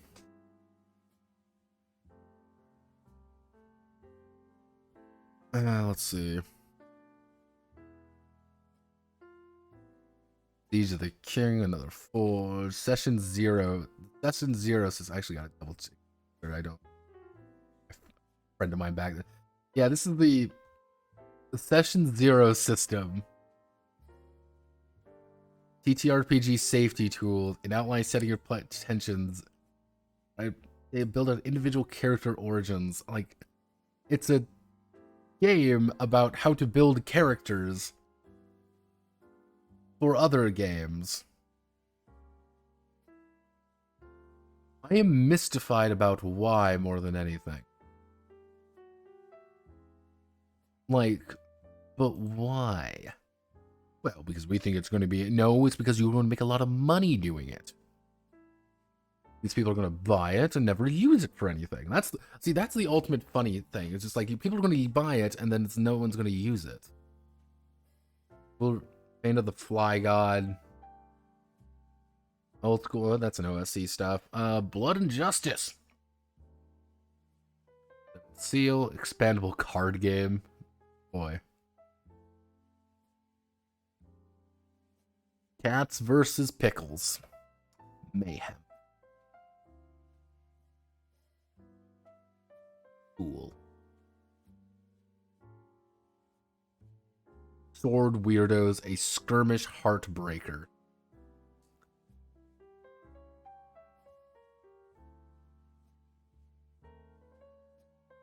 Yeah, so this is just a zine. It's just a war game zine. Okay, let's see. Is there anything else interesting coming on? Hunter's Moon Trail. 14 frantic minutes. No, that's football a board game. Football board game. Yeah. Vuela. La número uno.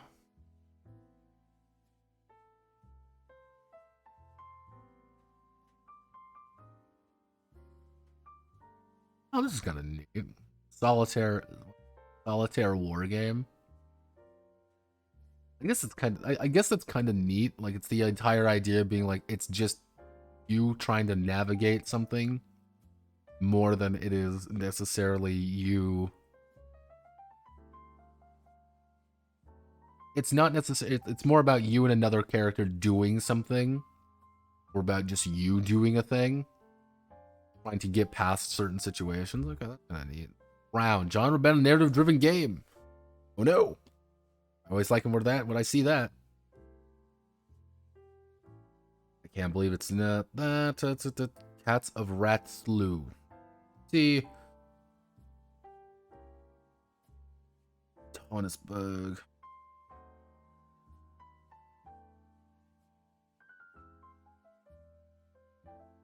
Toward the Dreadnought Panzer. Yeah, okay, we've seen some of these before. I have a strange feeling this is just a bunch of AI driven stuff. Loving on. Kind of made it.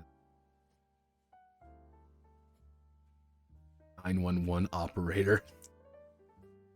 Seen a couple of these games. Let's see. So the Crowned. Through the Mantle of Godhood.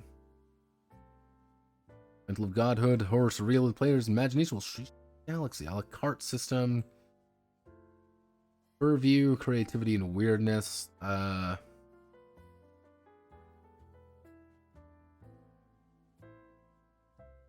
It's tenet system. What's the tenet system? Yeah, that's a piece of artwork if I've ever seen. Mock up of the tarot cards.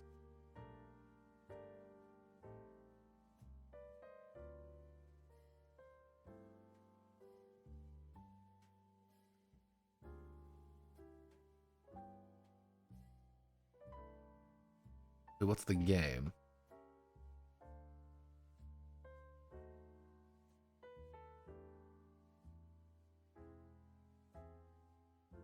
No idea. Bootleg Mage the Ascension. I don't think it's this isn't quite Bootleg Mage the Ascension. I think it's trying to be like, oh, you're gods and stuff. I don't really know. I think it's like a tarot. It sounds like it's tarot.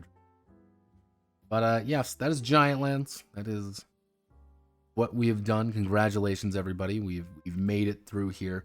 We've done it, as they say. This next week, to kind of give everyone a little bit of a heads up, this next week is going to be me grinding a lot. There's only going to be one video this week. I'm only going to put out one. Probably not a big one. Probably not a big one. Most likely because actually, I don't quite know yet. I'll debate with myself. Part of me wants to save a lot of these streams for when I am out of commission for 3 weeks, effectively. Part of me actually wants to make a bunch of little videos for that time. Kind of debate on it, but probably there's only if I do decide to go with there's going to be only videos. I'm going to make a few videos. There will probably only be one video this next for pretty much the rest of the month. Each week it'll only be a single video rather than everything. I'll upload all the streams. Finally, I've been really behind on that. Actually, I need to do that. That's gonna be the plan there.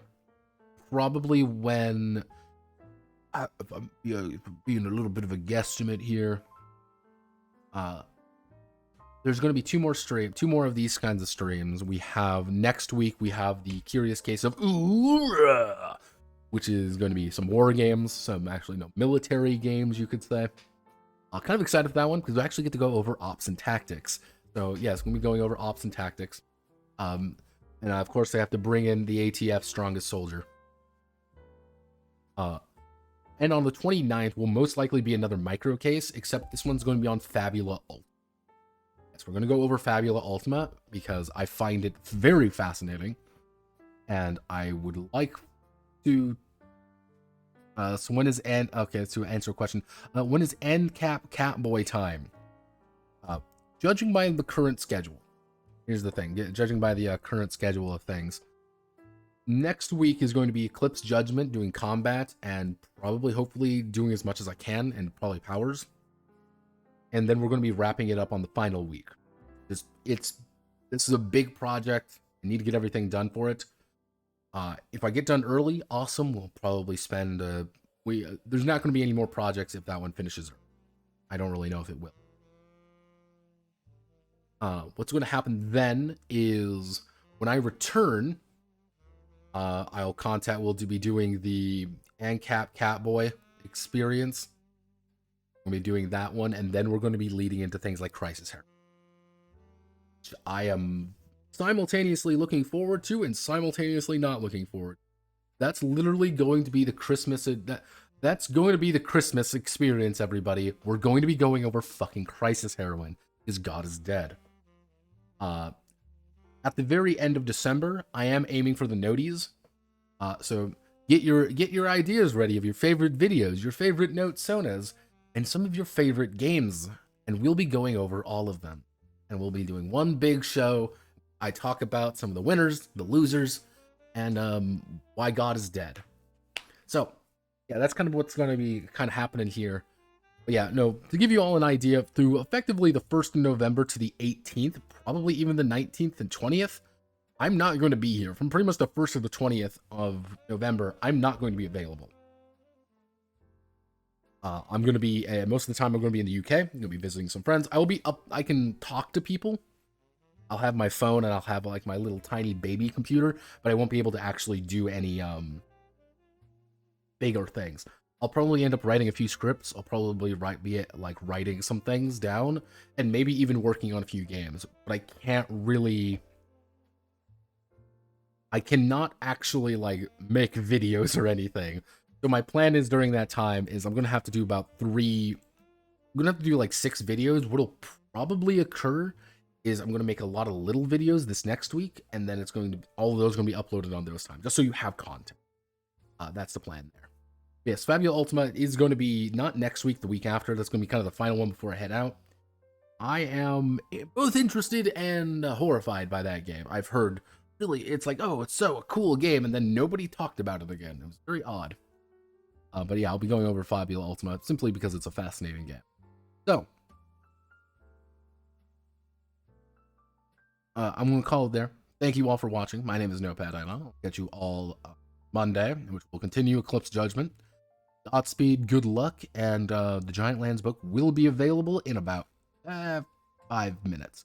All right, Godspeed, good luck.